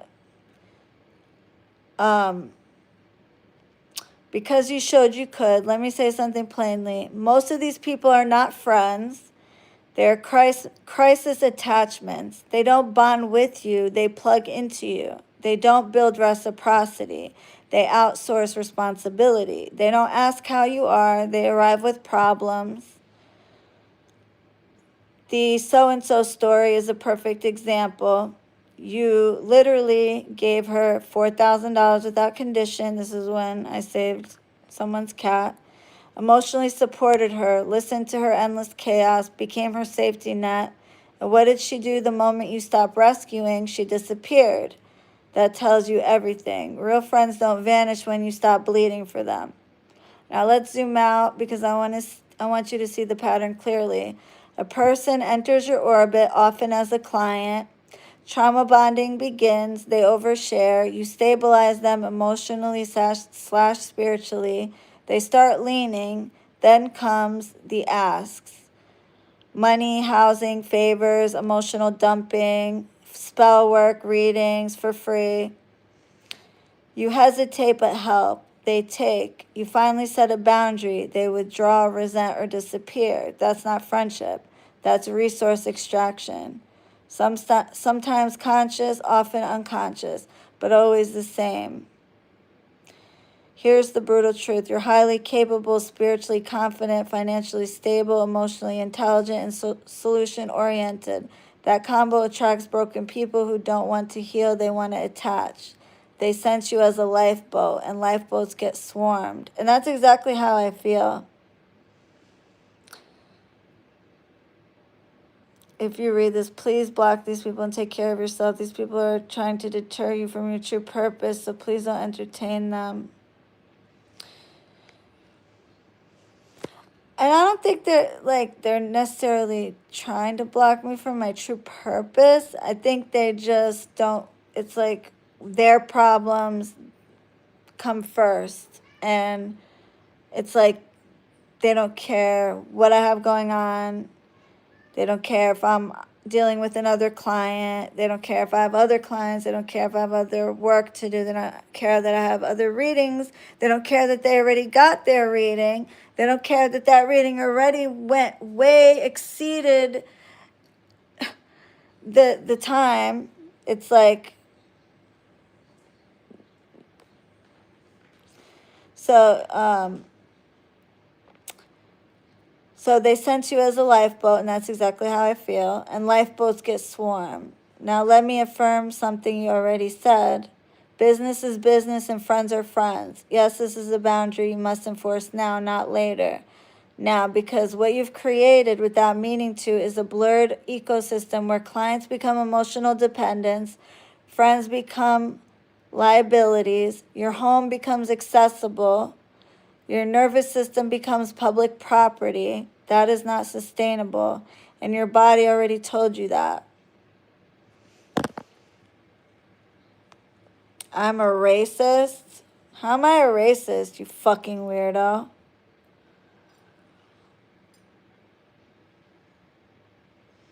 Now, I want to hear how this moron says I'm a racist. That a Palestinian is a racist. Please tell me how I'm a racist. You fucking pussy. Eat a dick from the back. I'm gonna always end up seeing stupidity.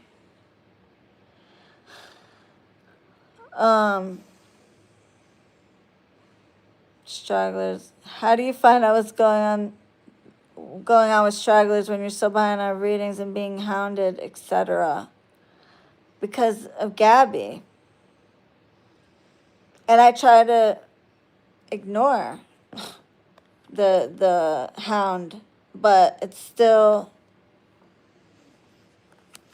First of all, that's what Gabby's for, the updates. They're for the stragglers. She's for updates, period. Readings, they're for whoever wants one when I'm taking them. But they were closed, so I can catch up with the ones I have. The people that she allowed to book were told there has to be a flexibility because I have to get to you when I get to you, basically. Within a timely manner, but. And most of these people, 95% of them, have definitely gotten readings double, triple, quadruple the time. And I don't do readings every day. I have to schedule things a certain way, basically. Everything, I send updates as well as gather all my work and previous updates into a PDF for Shireen and Gabby to make it. Exactly. And a lot of people are like you. And again, most people aren't stragglers. Like, that's the fortunate part. My success rate is damn good. But when you have people who your job is never done, even once you've manifested them. Really, once I manifested you, my job should be done. But then, if that's the case, then a lot of people won't tell me. So then I still am accessible to them so that they're honest with me. So I don't have to, I know the truth. But if you're denying it to me, then I can only pull the cards and call your number. But so I try not to make them feel like just because you manifested, I'm not just going to disappear on you. I'll still help you. Your readings are 100% dead on and scary accurate. Thank you, boo. Oh, let me screenshot that. You know, I like to screenshot stuff.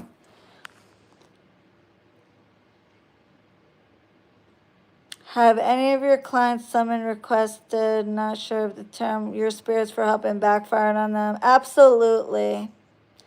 If they summon my personal spirits, they will get fucked up big time. Y'all don't get to summon my ancestors, my ancestral jinn, none of that. You can summon deities that are for everybody, but like Santa Muerte, I don't own Santa Muerte. I don't own none of my spirits, but my ancestors are mine. They don't have a connection with anybody else. My ancestral jinn that have been in my family for generations, yeah, they don't trust, no, they're not, yes. Summon, request yeah, that's a very disrespectful even thought. And people have tried it with my own ancestors, and and I knew right away and felt it. And that's just disgusting to even Yeah, people have dared, but deities are deities. Ancestors are ancestors. So deities are for whoever they, you know. But when I'm doing work for somebody on a specific thing, I specifically say, you don't do that. You don't mix, you don't do work while I'm doing work on it. If I'm doing it, I'm doing it.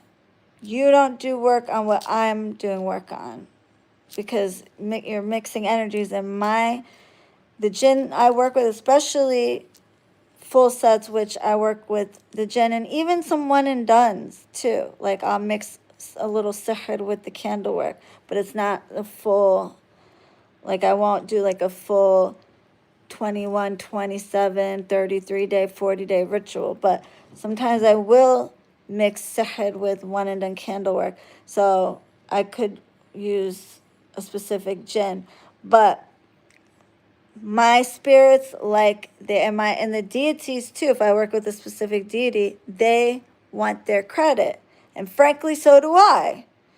So if you do the work and I do the work, you're mixing the energy. If you're using one deity and I'm using another, it's going to cancel each other out. And then they get offended because it's like, oh, you don't have faith in what I'm doing. So basically, I'm just going to get cut to the chase because I'm losing battery. Oop, and it's gonna die, it's gonna die, it's gonna die, it's gonna die. Real quick. Oh, of course I grab one that's not a C charge. If it hangs up, you guys. And not to say toodles, bitch, but my point, I can't be everybody's life vest. I need to be contained. Phone boundaries. Business stays with my assistant. Personal phone is personal. I do not owe immediate access. I'm not trying to be colder. I still care. I can still be generous. I'm not heartless for saying no. And I'm not obligated to carry other adults. I already give more than most ever would. And I've done my share. So that's 9 years of a pattern. And I've been, I've become close with clients over this near decade. Some of my best friends were clients and now have become some of my best friends. They stuck around. They don't only call me when they need me. And I appreciate those of you who have my back, who defended me when people try to tear me down, who,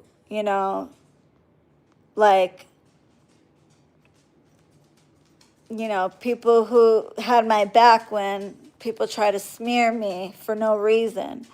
You guys have my back, and I appreciate that. People try to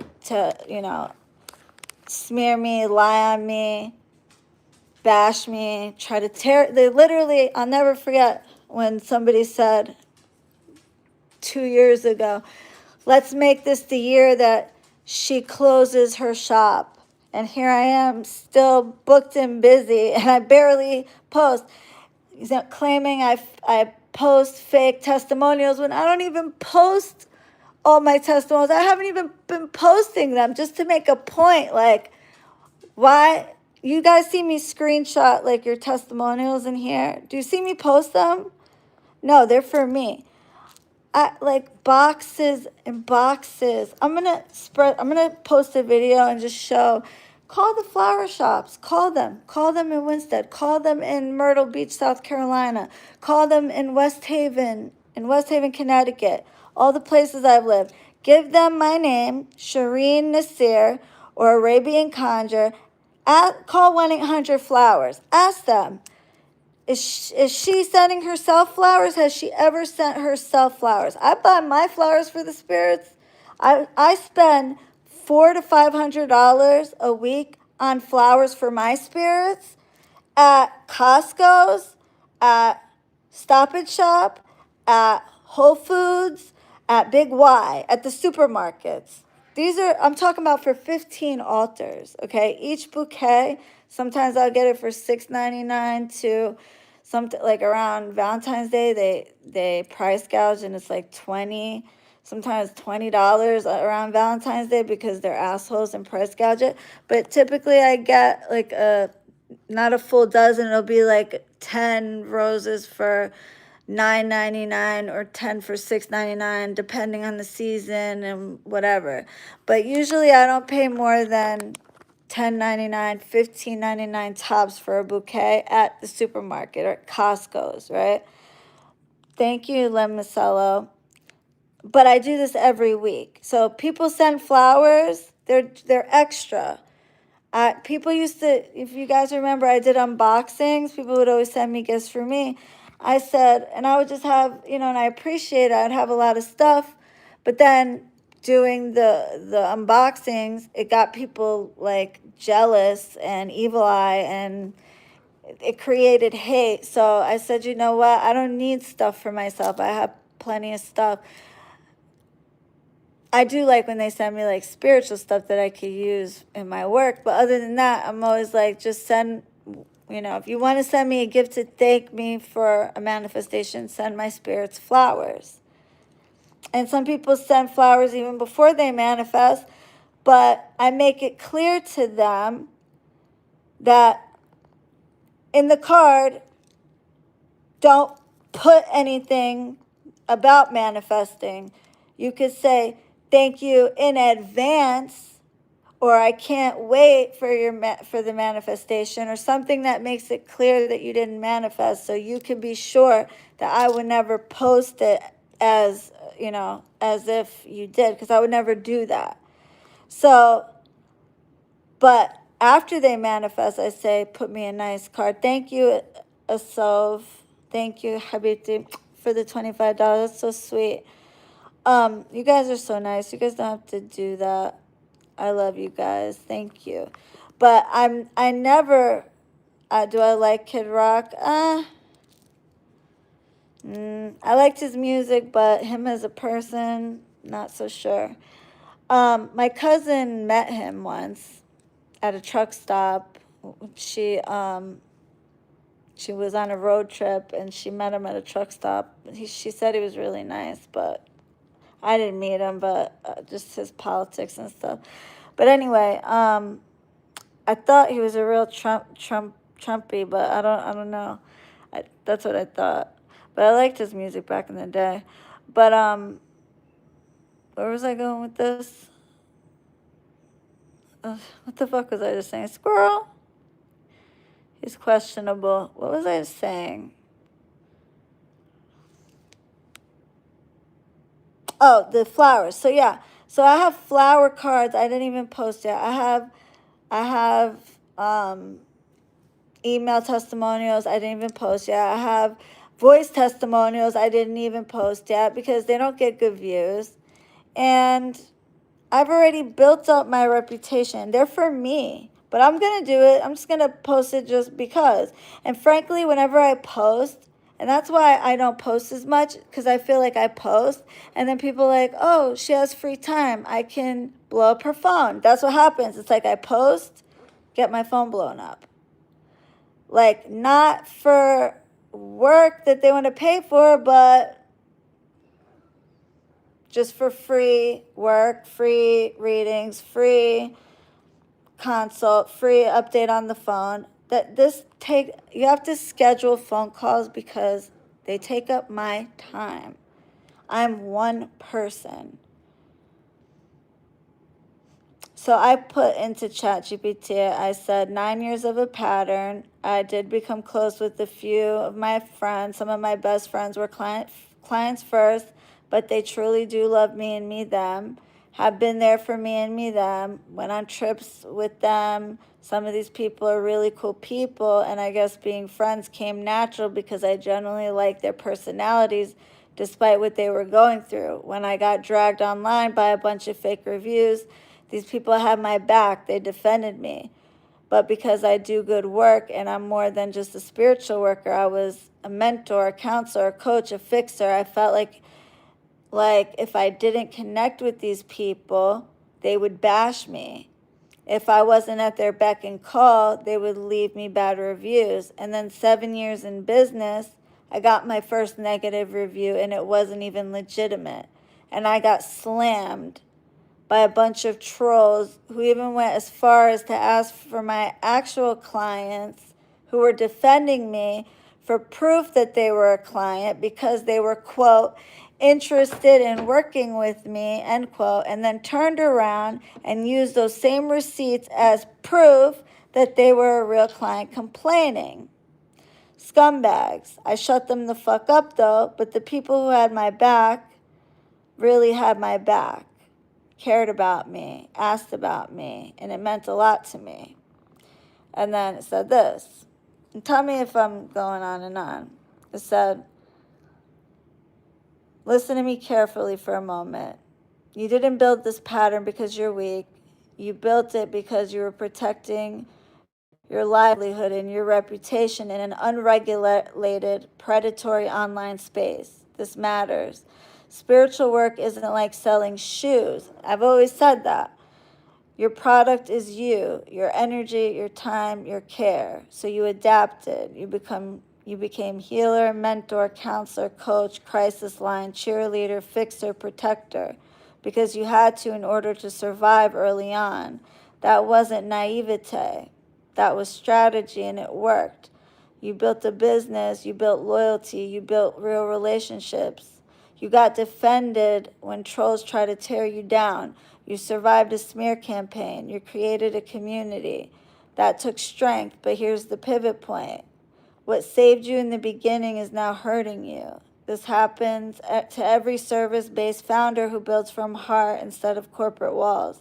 Every single one. At first being accessible, survival stage, the sustainability stage. Different rules apply. And let me say something important. Those friends who were clients first and are now real friends, they passed the test. They showed reciprocity, they showed presence, they showed loyalty. They didn't only call when in crisis, they defended you publicly. Some traveled with you. They existed outside emergencies. That's real friendship. Those are exceptions, not the model.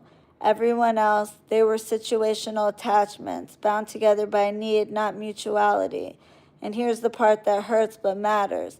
Some people stay close to you because you solve problems, you stabilize them, you absorb their chaos, you gave access, you gave reassurance, you made them feel safe. That doesn't mean they're evil, it means the relationship was utility-based.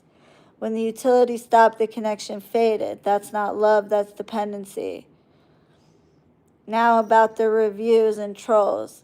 That right there explains why you overextended for years. You learned if I don't emotionally bond, become readily accessible, they might attack me.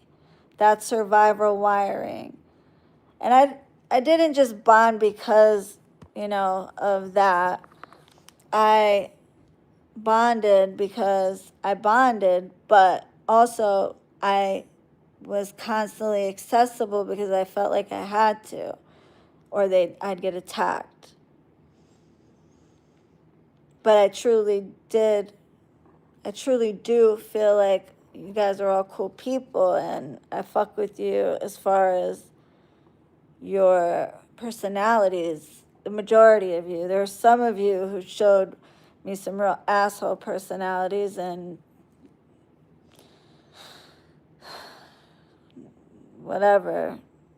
Look at all those of us who love you, Shireen. I wish I could show you this in real life. Please know you are loved and trusted. Love from Kip. Hey, baby girl. Oh, shit. You know what? I got to call my friend who's getting married.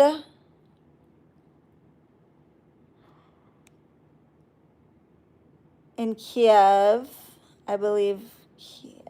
No, it can't be. Is it Kiev? Can't be because it's going. Kiev. Oh, no. I know, Habib, you got to be so safe. No, but I have a friend in that area, not Kiev, Croatia, something around there. She's getting married. She invited me to her wedding. I did her work. And I would love to go to her wedding. I've not got to make it to any of the weddings I've been invited to from my clients. That it is you. Okay, you asked, I was gonna text you. You asked me about the wedding. You gotta give me, I gotta call you so I can get the details, but I do wanna go. I do wanna go. A lot of my clients invited me to their weddings that I manifested. Ironically, some of them, a good amount of them was supposed to happen during COVID, and then they couldn't do a big wedding because of COVID, so I couldn't go for that. And then I've been invited to so many weddings, and I'm like, I'm making it a point. I have to go to yours because you're one of I would love to go to every single wedding I've been invited to. Some of them are in India, though. Some of them are and I just didn't have the ability because they gave me short notice. But yeah, Spook, blessings to you. Love you, Habibti. Thank you. Blessings to you, my baby.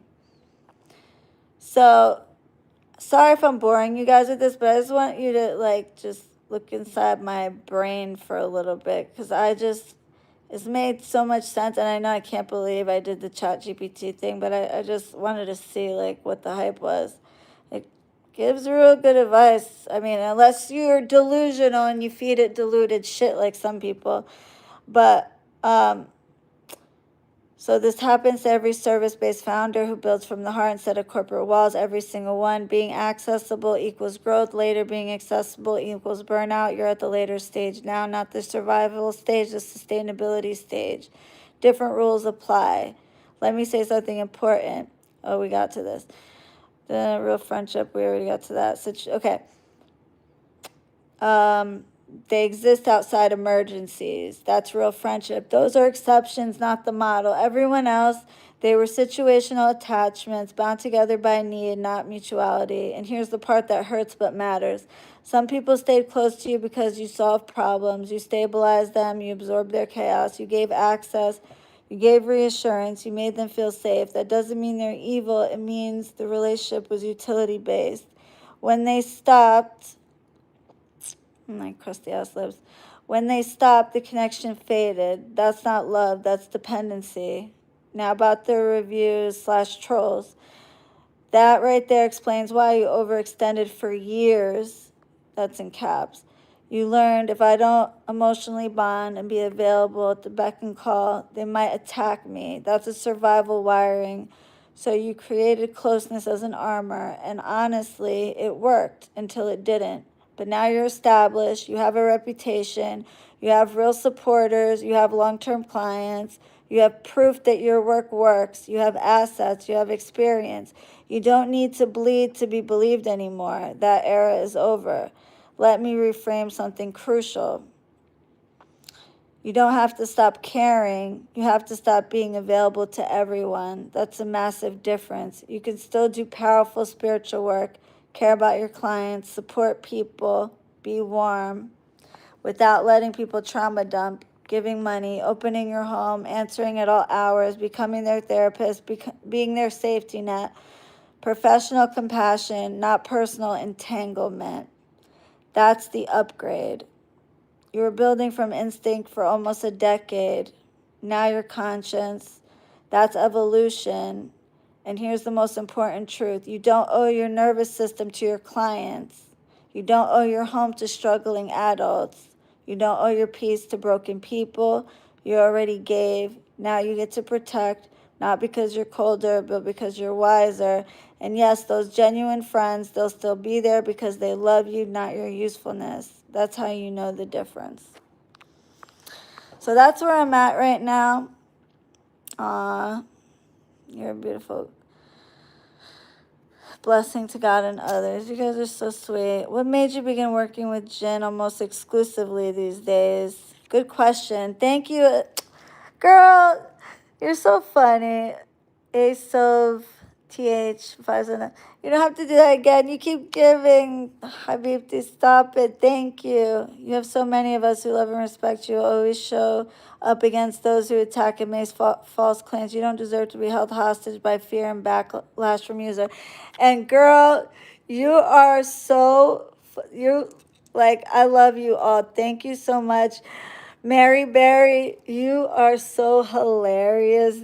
You are so, me and you together, when we were like going back at them trolls, you would crack me up. We would outdo each other. Like, you would say something hilarious, I'd say something hilarious, you'd say something even more hilarious. It was so fucking funny. Between the two of us and Eli, shout out Eli, he, like, all of you that had my back, but some of y'all were hilarious, and Mary Berry was one of them. She had me cracking the fuck up. Remember the extortionist? How he was all like so like cocky, like, oh, I'm gonna be around for a long time. Me and you are gonna be, let's see if what did he say, Mary? Let's see if she could shut me up with just magic. Um, Good times drinking deep in the haterade. Remember, he was like, let's see if she could shut me up with her magic. And if she can't, I would really ask you guys, ask yourselves how useful this scammer's magic crap really is. And, girl, and how long did that little flea last? Like, freaking what, 4 days? 4 days. No, wait.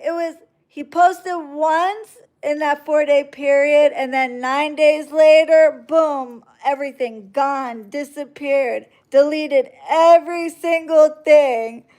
Got his ass in less than a month. It was 9 days exactly. 9 days. Remember, he said that it was going to be he said he was not going to nonstop leave me alone for years.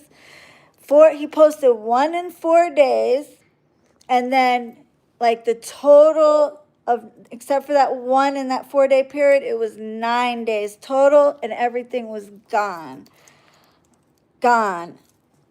Cop and please, motherfucker, yeah. Told you.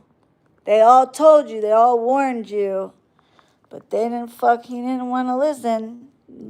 Too little, too late, motherfucker. He tried messaging me, like, trying to cop pleas with me, and I was like, from Florida, we say cop and plea, like copping a plea deal to, when you get in trouble, you cop a plea to the cops, you get a plea deal. That's what he was trying to do. He was trying to cop a plea. And I was like, are you into black guys? Why is everybody saying that? Because I got a little hood. My husband's white. I have nothing. There's a very handsome black man, but it's inappropriate for me to say that when I have a husband and he's a white man. It's disrespectful to say I'm into any man except for my husband. Cop a plea. I'm from Florida. So I was born in New York, raised in Florida, moved back up here 10 years ago. I lived in Palestine for a year in my teens. And also when I was little, when I was like 2 or 3, my parents moved me to Palestine and then came back here when I was 5, and I was only speaking Arabic, so they had to get me back into speaking English for school. And I remember they had me in ESOL classes in elementary school, ESOL, but they were all Spanish. So it didn't do me any good because nobody spoke Arabic. You guys remember ESOL? The fact that they equate hood to black says everything. I know.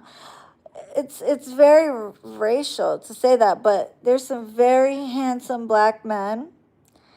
But I'm very happy with my white husband, and it's inappropriate for me to say that I'm into anything but my husband.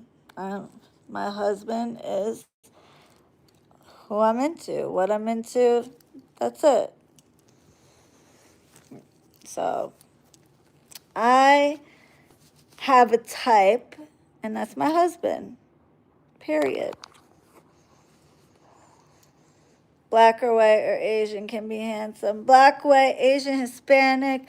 Now, the only and I know this could sound terrible, but the only ethnic group that I find it difficult personally today, like if I was single and went in my single years, was Arab men, because they remind me of my cousins. It remind me of family members. So it just didn't appeal to me and I know that's weird because typically, you see a lot of Hispanics be with Hispanics and people of the same race being with each other. But for me, because I have such a big family and a lot of cousins and stuff like that, being with Arabs, Palestinians, especially any kind of Arab really, but especially Palestinians.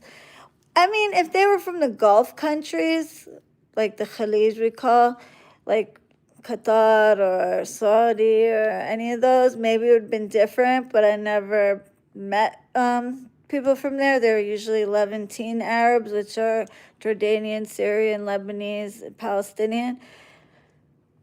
They just remind me of my cousins, and it just that gives me the creeps. It just doesn't. It's like if I wouldn't, it would feel like incestuous. I don't know. My cousins married Arabs, every single one except for me. My cousin Naveen, she married a white guy, and my cousin Gloria, she married a Dominican guy. Oh, and Deanna, she married a black guy. My cousin Gloria's sister Deanna married a black guy. So out of all of my cousins, we're the only ones that married outside of Palestinian. It's just, we like what we like. But which one's the best out of the husbands? Well, I'm gonna say us Jamaican women are very mad. The only guys I really butt heads with were Arab men. Really?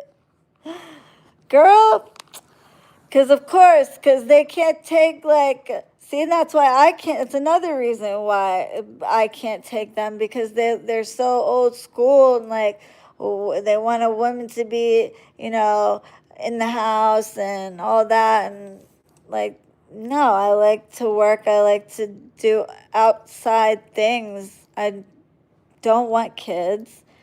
I never really wanted kids. I mean, now I'm kind of but no, it's just not in today's world. And for what? In this society, it's just not something look at the world we live in.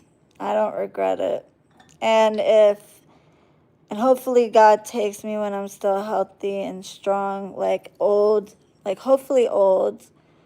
But if not, it is what it is. But as long as I die before Justin, I don't want to be left. I want to die first.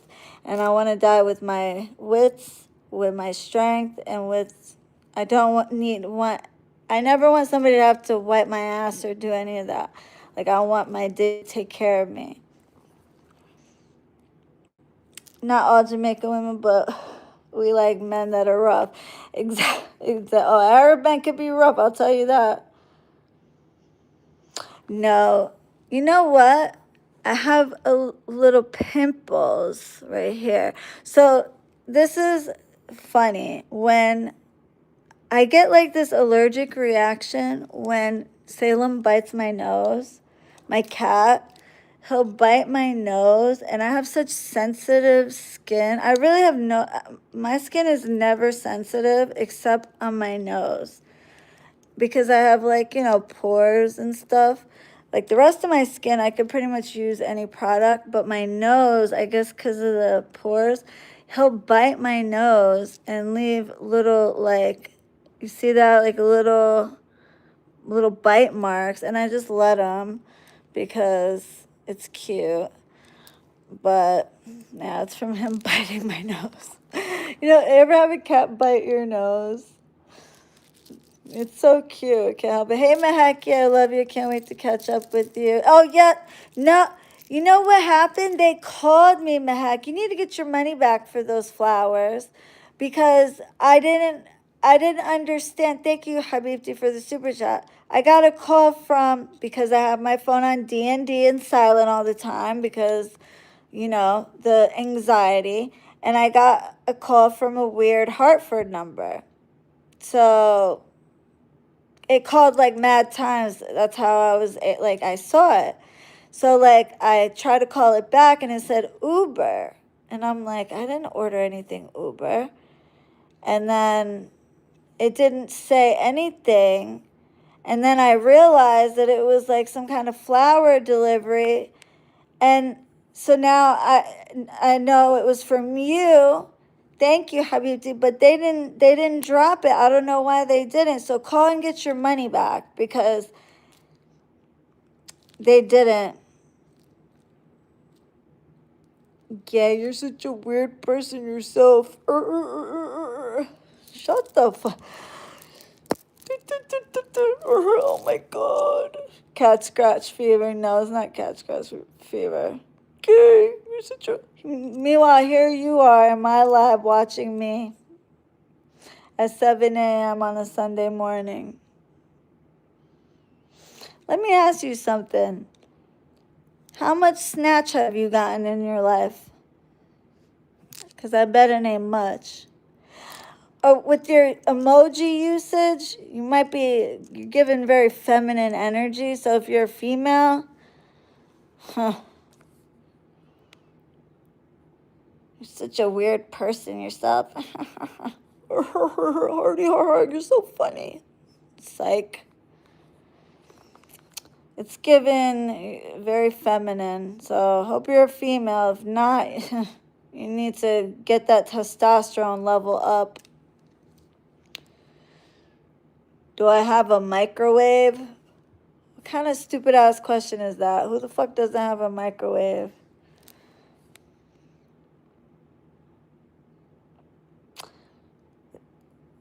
They said they delivered it? No. What kind of flowers were they? Because I didn't get them. These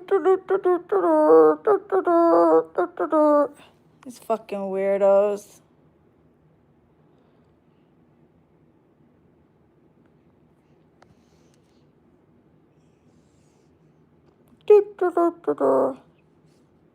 I could just tell, like, these people, these are the type of people that their moms told people, he's not the R word, he's not retarded, he just can't read good.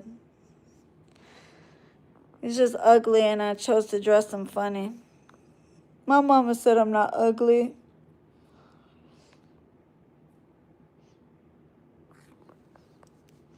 She just says I'm a little slow and can't read good.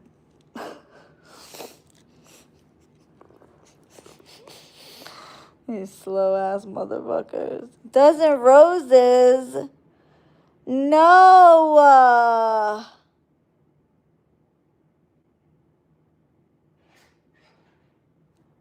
No.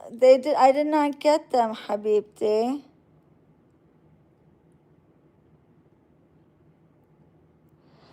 Yeah, get your refund. And as Ace, as of the, I'm gonna call you Ace of, I don't know. But, I'm not gonna tell you an amount to send, Habibti. You could, I mean, I don't, just whatever you sent money, it's okay. You sent in the super chat. I'll get flowers from the supermarket. It's fine. Thank you. But anyway, I gotta go to bed. I do have a website, www.arabiancontra.com. By 3:33, I love you.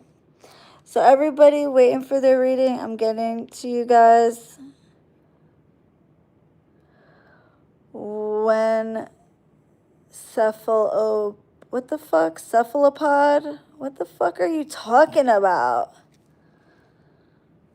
Anyway, at 3:33 p.m., I'm going to post the Nowruz ritual, and it'll have more of a descriptive thing. And I'm going to have different tiers, but I want you to know I only show what I'm willing to show. Everything else is done via chanting, via coin offerings, via petition burnings. I do petition burnings outside usually. Like, so either like on the bills or bay leaves, and I use, there's actually like invisible ink that, you know, you can get online. We use invisible ink so that people can't see what's written on it, and but the spirit can always see, the jinn can always see. But they actually have it to where there's like, you put this liquid, you could put you could just put liquid and it shows it. But we burn the petitions, or sometimes I'll just use these colored pens, and it's very light colors. So if I write it on one side of a bill, you can't see it. So it just depends. I'll use the appropriate color, or I'll use invisible ink on the bay leaves and on the bills, and then I'll burn it on the table. But I'll also fire pit. But with the snow, I can't burn in the fire pit, so I use the fireplace. So just for like fire safety and stuff, you know, I like to be paying attention to what I'm doing. And I don't know, I might show you guys, unless the snow, like, which we're getting another storm, so I don't like to do it on my deck, but it's kind of hard to do it when it's like, when all the snow, it's like gets wet out there. And so I do it in the fireplace, which kind of is not as comfortable, but, you know, because of the paper smoke smell. But I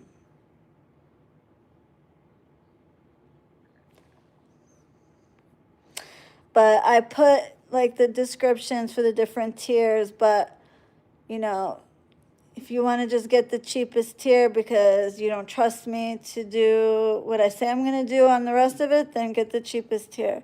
But I'm only going to show what I show. Are you limiting it like last time? If I post it today, it depends. Yeah, I always limit my rituals, but because I'm letting you guys know, it just depends on how many I get early on. Sometimes people wait till, it depends. A lot of people got their tax refund, so it depends. Sometimes, like, I'll wait till the last minute to post it, so everybody all books at once. Or sometimes I'll post it early to give people, you know, an opportunity. But if you're my client and you want me to hold you a spot, just message me. Or no, like if I'm out, don't message, because that's gonna be too much for Gabby. So if it's sold out, if it's out of stock, then just message us and on the contact form, and I'll open it back up for you. If you're a client, especially, like if you're already a client, if you're already a regular, then I'll open it up for you. But it's not, last time I've been making the rituals really small, so that's why I posted it last minute. This Nowruz ritual, because it's 7 days, I'm gonna have much more spaces, so you should be fine. But I can't, I am limiting them, but I don't know how. It depends on when they come in or how. But if I know you and you want a spot, I'll open it up for you, so don't worry about that. Bad energy. How about that for bad energy? Get people that fucking annoy me out of here. Bye. Anyway, all right, you guys. Oh, I just posted the road opening one. Like I said, I did a redo. So you guys got 2 for the price of 1 because of the stupid update. So I posted the short.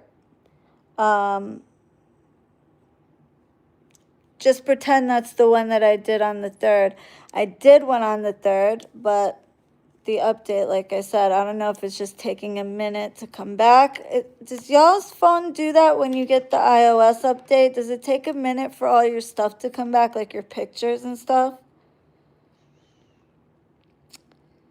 Yeah. Do you follow me on Instagram? Because I post a lot of testimonials on my, it doesn't? Mine does for some reason.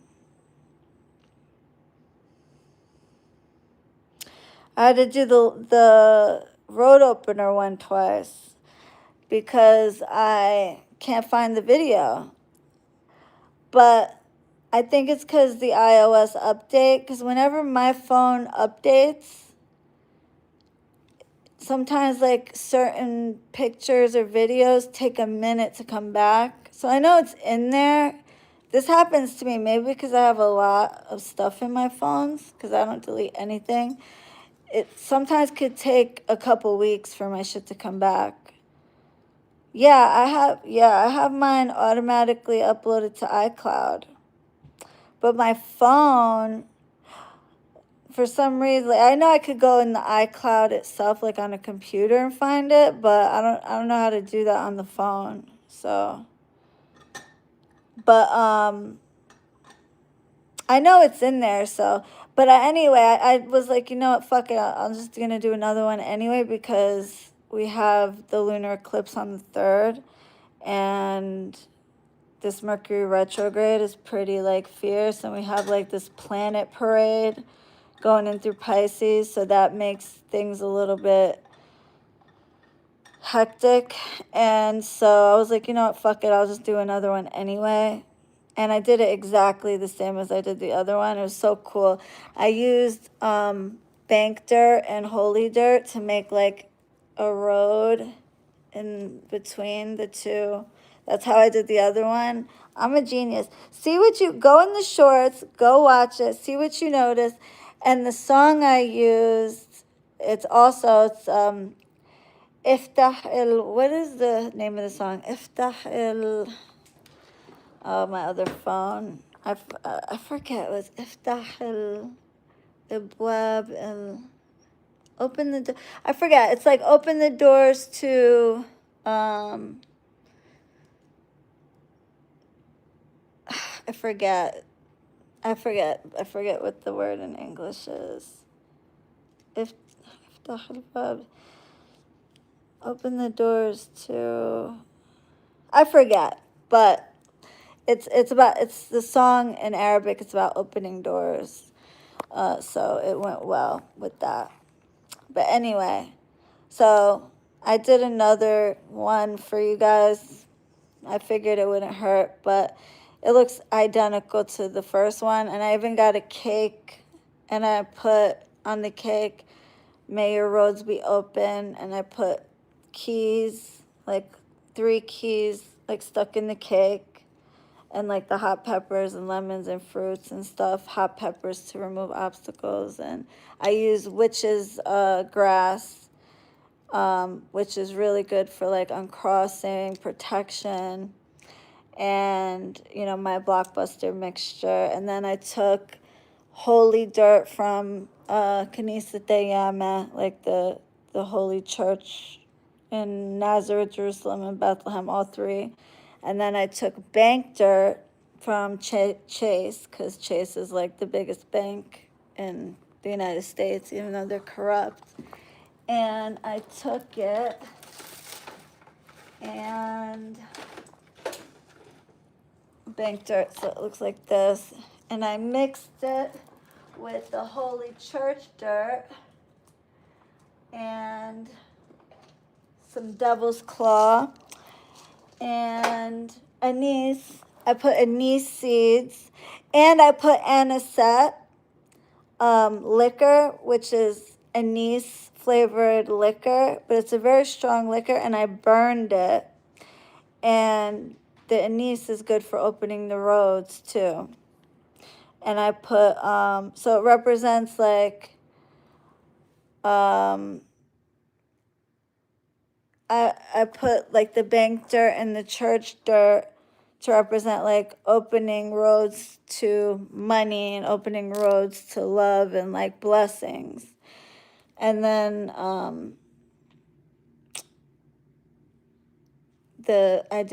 I put more keys like on the table, and I put like different like smoky quartz, selenite, and I put amethyst, which is really good for road opening too, and different crystals on the table.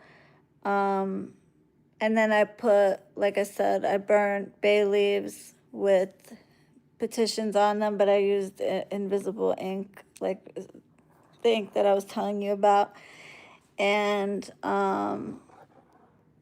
then I did the poppers, but I didn't get that part on camera. I forgot to tape that part.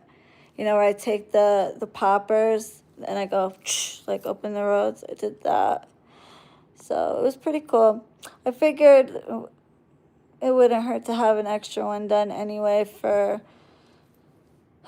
all this crazy energy in the thing. But it looks, I got it almost identical as the first one. Actually, I think this one's like prettier because at first when we did the first one, we weren't sure like how we were going to do the roads, like if we were going to do it in the middle of the table or whatever. But this time we did it on the side of each thing, so it was like perfect. Let me know what you guys think.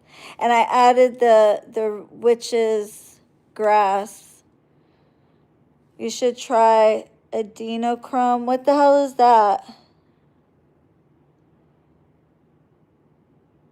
What's adrenochrome?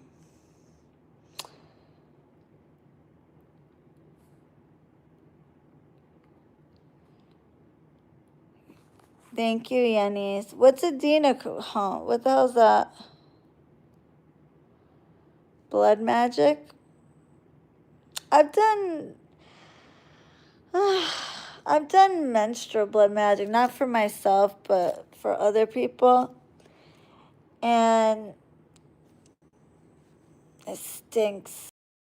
And then I use it for like the obsession, and after, by the time it gets smelled, even if they seal it really well and you open it, that smell is just so smack you real fucking in the face. So it works really strong, but I just don't like it. Hey girl. Hey Jenny. Anyway, I'm gonna go to bed at 7:33 a.m. Now I'm not gonna get any fucking sleep, barely. Fucking, I'm sleeping in. It's Sunday. I'm sleeping in. It's my day off. Nobody bother me today. I'm posting the ritual. You can order the ritual. You'll get the confirmation automatically from my website. But hopefully you guys understand after I read you guys that it really is affecting my mental health when you guys blow up my phone. And I have an assistant that I pay a lot of money to handle that stuff so that I can do what I need to do. And I always give you as much time as I can with the readings, but I have people waiting, and I'm never going to catch up those readings at this rate. I mean, it's going to take forever. And I appreciate the patience for those of you waiting. I always give more than an hour regardless. Everybody always gets a minimum of an hour and a half. That's minimum. And I'm fine with the hour and a half. Even 2 hours, whatever. That's double of what it's supposed to be. But when people keep me 6 hours, like 3 hours. It's too much. Like,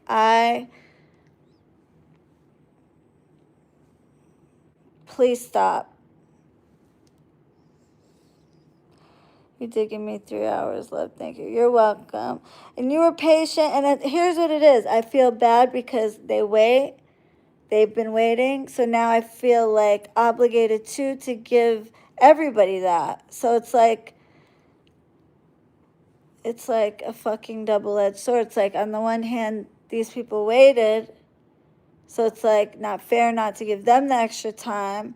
But on the other hand, it's going to keep me behind for the next person. It's just going to be a vicious cycle until I catch up. And then, so the people blowing me up without an appointment, I can't, it's not fair for me to drop everything and call you when other people paid for appointments and they're waiting. You can't just call me at a drop of a hat or text me at a drop of a hat, not pay for an appointment, and then I was supposed to drop everything and call you. And some of you just got a reading, and it was long as fuck. Long as fuck. So have some decency. Or I'm going to start blocking people, not because I don't care, but because enough's enough. If you're going to lose the privilege of having my number, if you're going to abuse it, I shouldn't get back to back to back to back missed calls. That is rude and inappropriate. There has to be a limit. There has to be, exactly. It's rude. If I'm not answering you, I'm not answering. Okay, if you double call just because it goes straight to voicemail just to see if it'll go through, okay, but please go through Gabby. If it's an emergency, it better be, because if I get a message and it's about a fight or something that could have waited or probably could have worked, like that one girl, 2 days later, everything worked out on its own. I mean, yeah, I lit her a candle, but that probably would have worked itself out regardless, with or without my candle. Be adults. Give it a little bit before you panic. 2 days. You don't have to rush me to call you right then and there. It's not how life works. I don't owe anybody immediate access at your beck and call. I have a life too. Nobody owns me. I have to protect my energy and my boundaries. Gabby always answers back. She's off on weekends. She's off on holidays. Also, Justin's email is not for updating.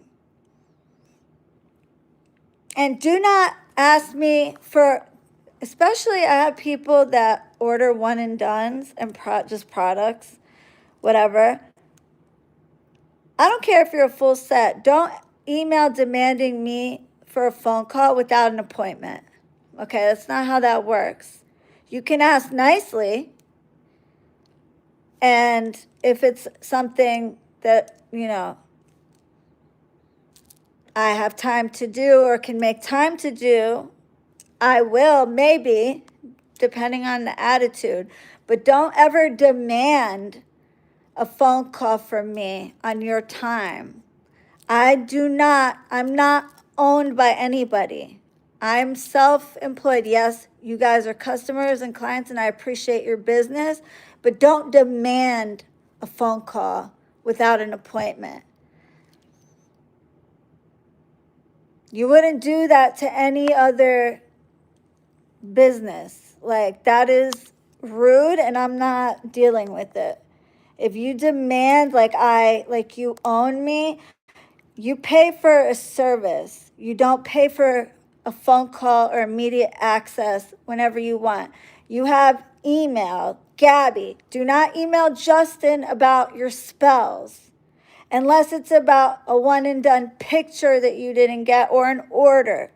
As far as updating about the work itself, the spell itself, the manifestation itself, the situation itself, that has nothing to do with Justin. Some of you are emailing Gabby and Justin about the same thing.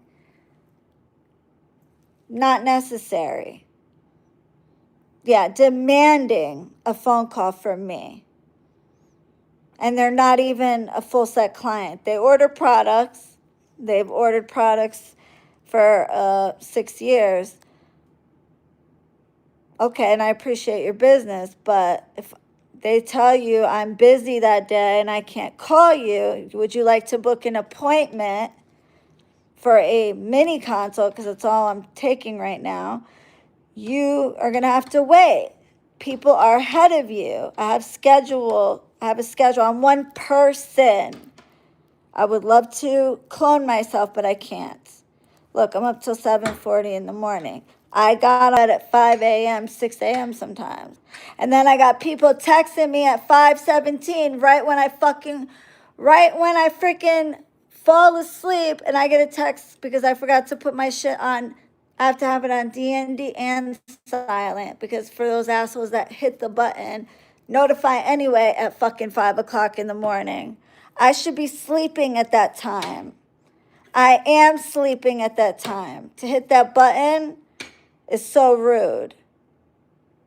So rude. Waking me up. And lucky Justin was sleeping right next to me. I would have called and cut that person out. But I went in via text. I'm like, what the fuck? Why are you waking me? I'm like, that's so... Oh, I thought you were up late nights. Yeah, but 5 in the morning? That's disrespectful on anybody's clock. That's ridiculous. Okay. Respect my fucking boundaries or you're getting blocked, and I'm going to drop you as a client. That's it. I don't have to deal with this. Yeah. And I posted a bunch of testimonials, you guys, on my Instagram. 4 hours. How did I help you? Boom, boom, boom, boom, boom. I'm going to show you guys. I'll come on later and show you my box of testimonial cards. I'll show you. I'll post the videos, but it's going to fuck up my algorithm, and you guys better watch them, and you better hit the like button, and you better comment. If you want me to post the voice ones, you better comment on it, because it fucks up my whole algorithm, because people who are not interested in that, watch it, and they'll get shitty views. So if I post them and they get shitty views, I'm going to be very upset that I'm fucking up my algorithm. Go watch my shorts. Make sure you go watch my shorts. Click on it and leave a comment about the video itself.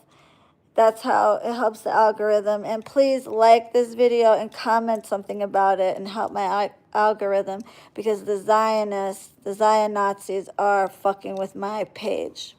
They're like shadow banning me. So help your girl out, and make sure you're subscribed. Make sure you hit all, because as soon as I'm caught up with all these readings, that's all I'm behind on.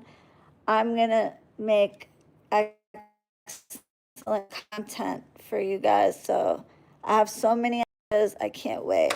I've been trying to refund people so that I don't have to do so many. It's only like 20 that I owe, but think about it. 20 times fucking gajillion hours each. It's a lot. So nobody will take a refund. Anyway, all right. I love you guys. Like, share, comment, subscribe. Don't forget, please. It's very important. Zion Nazis are trying to take down my website. Don't look at my red nose from Salem's fucking cat bites. Love you. Toodles, bitch. Was that loud enough for you? I'm getting sleepy and tired and delirious. Good night.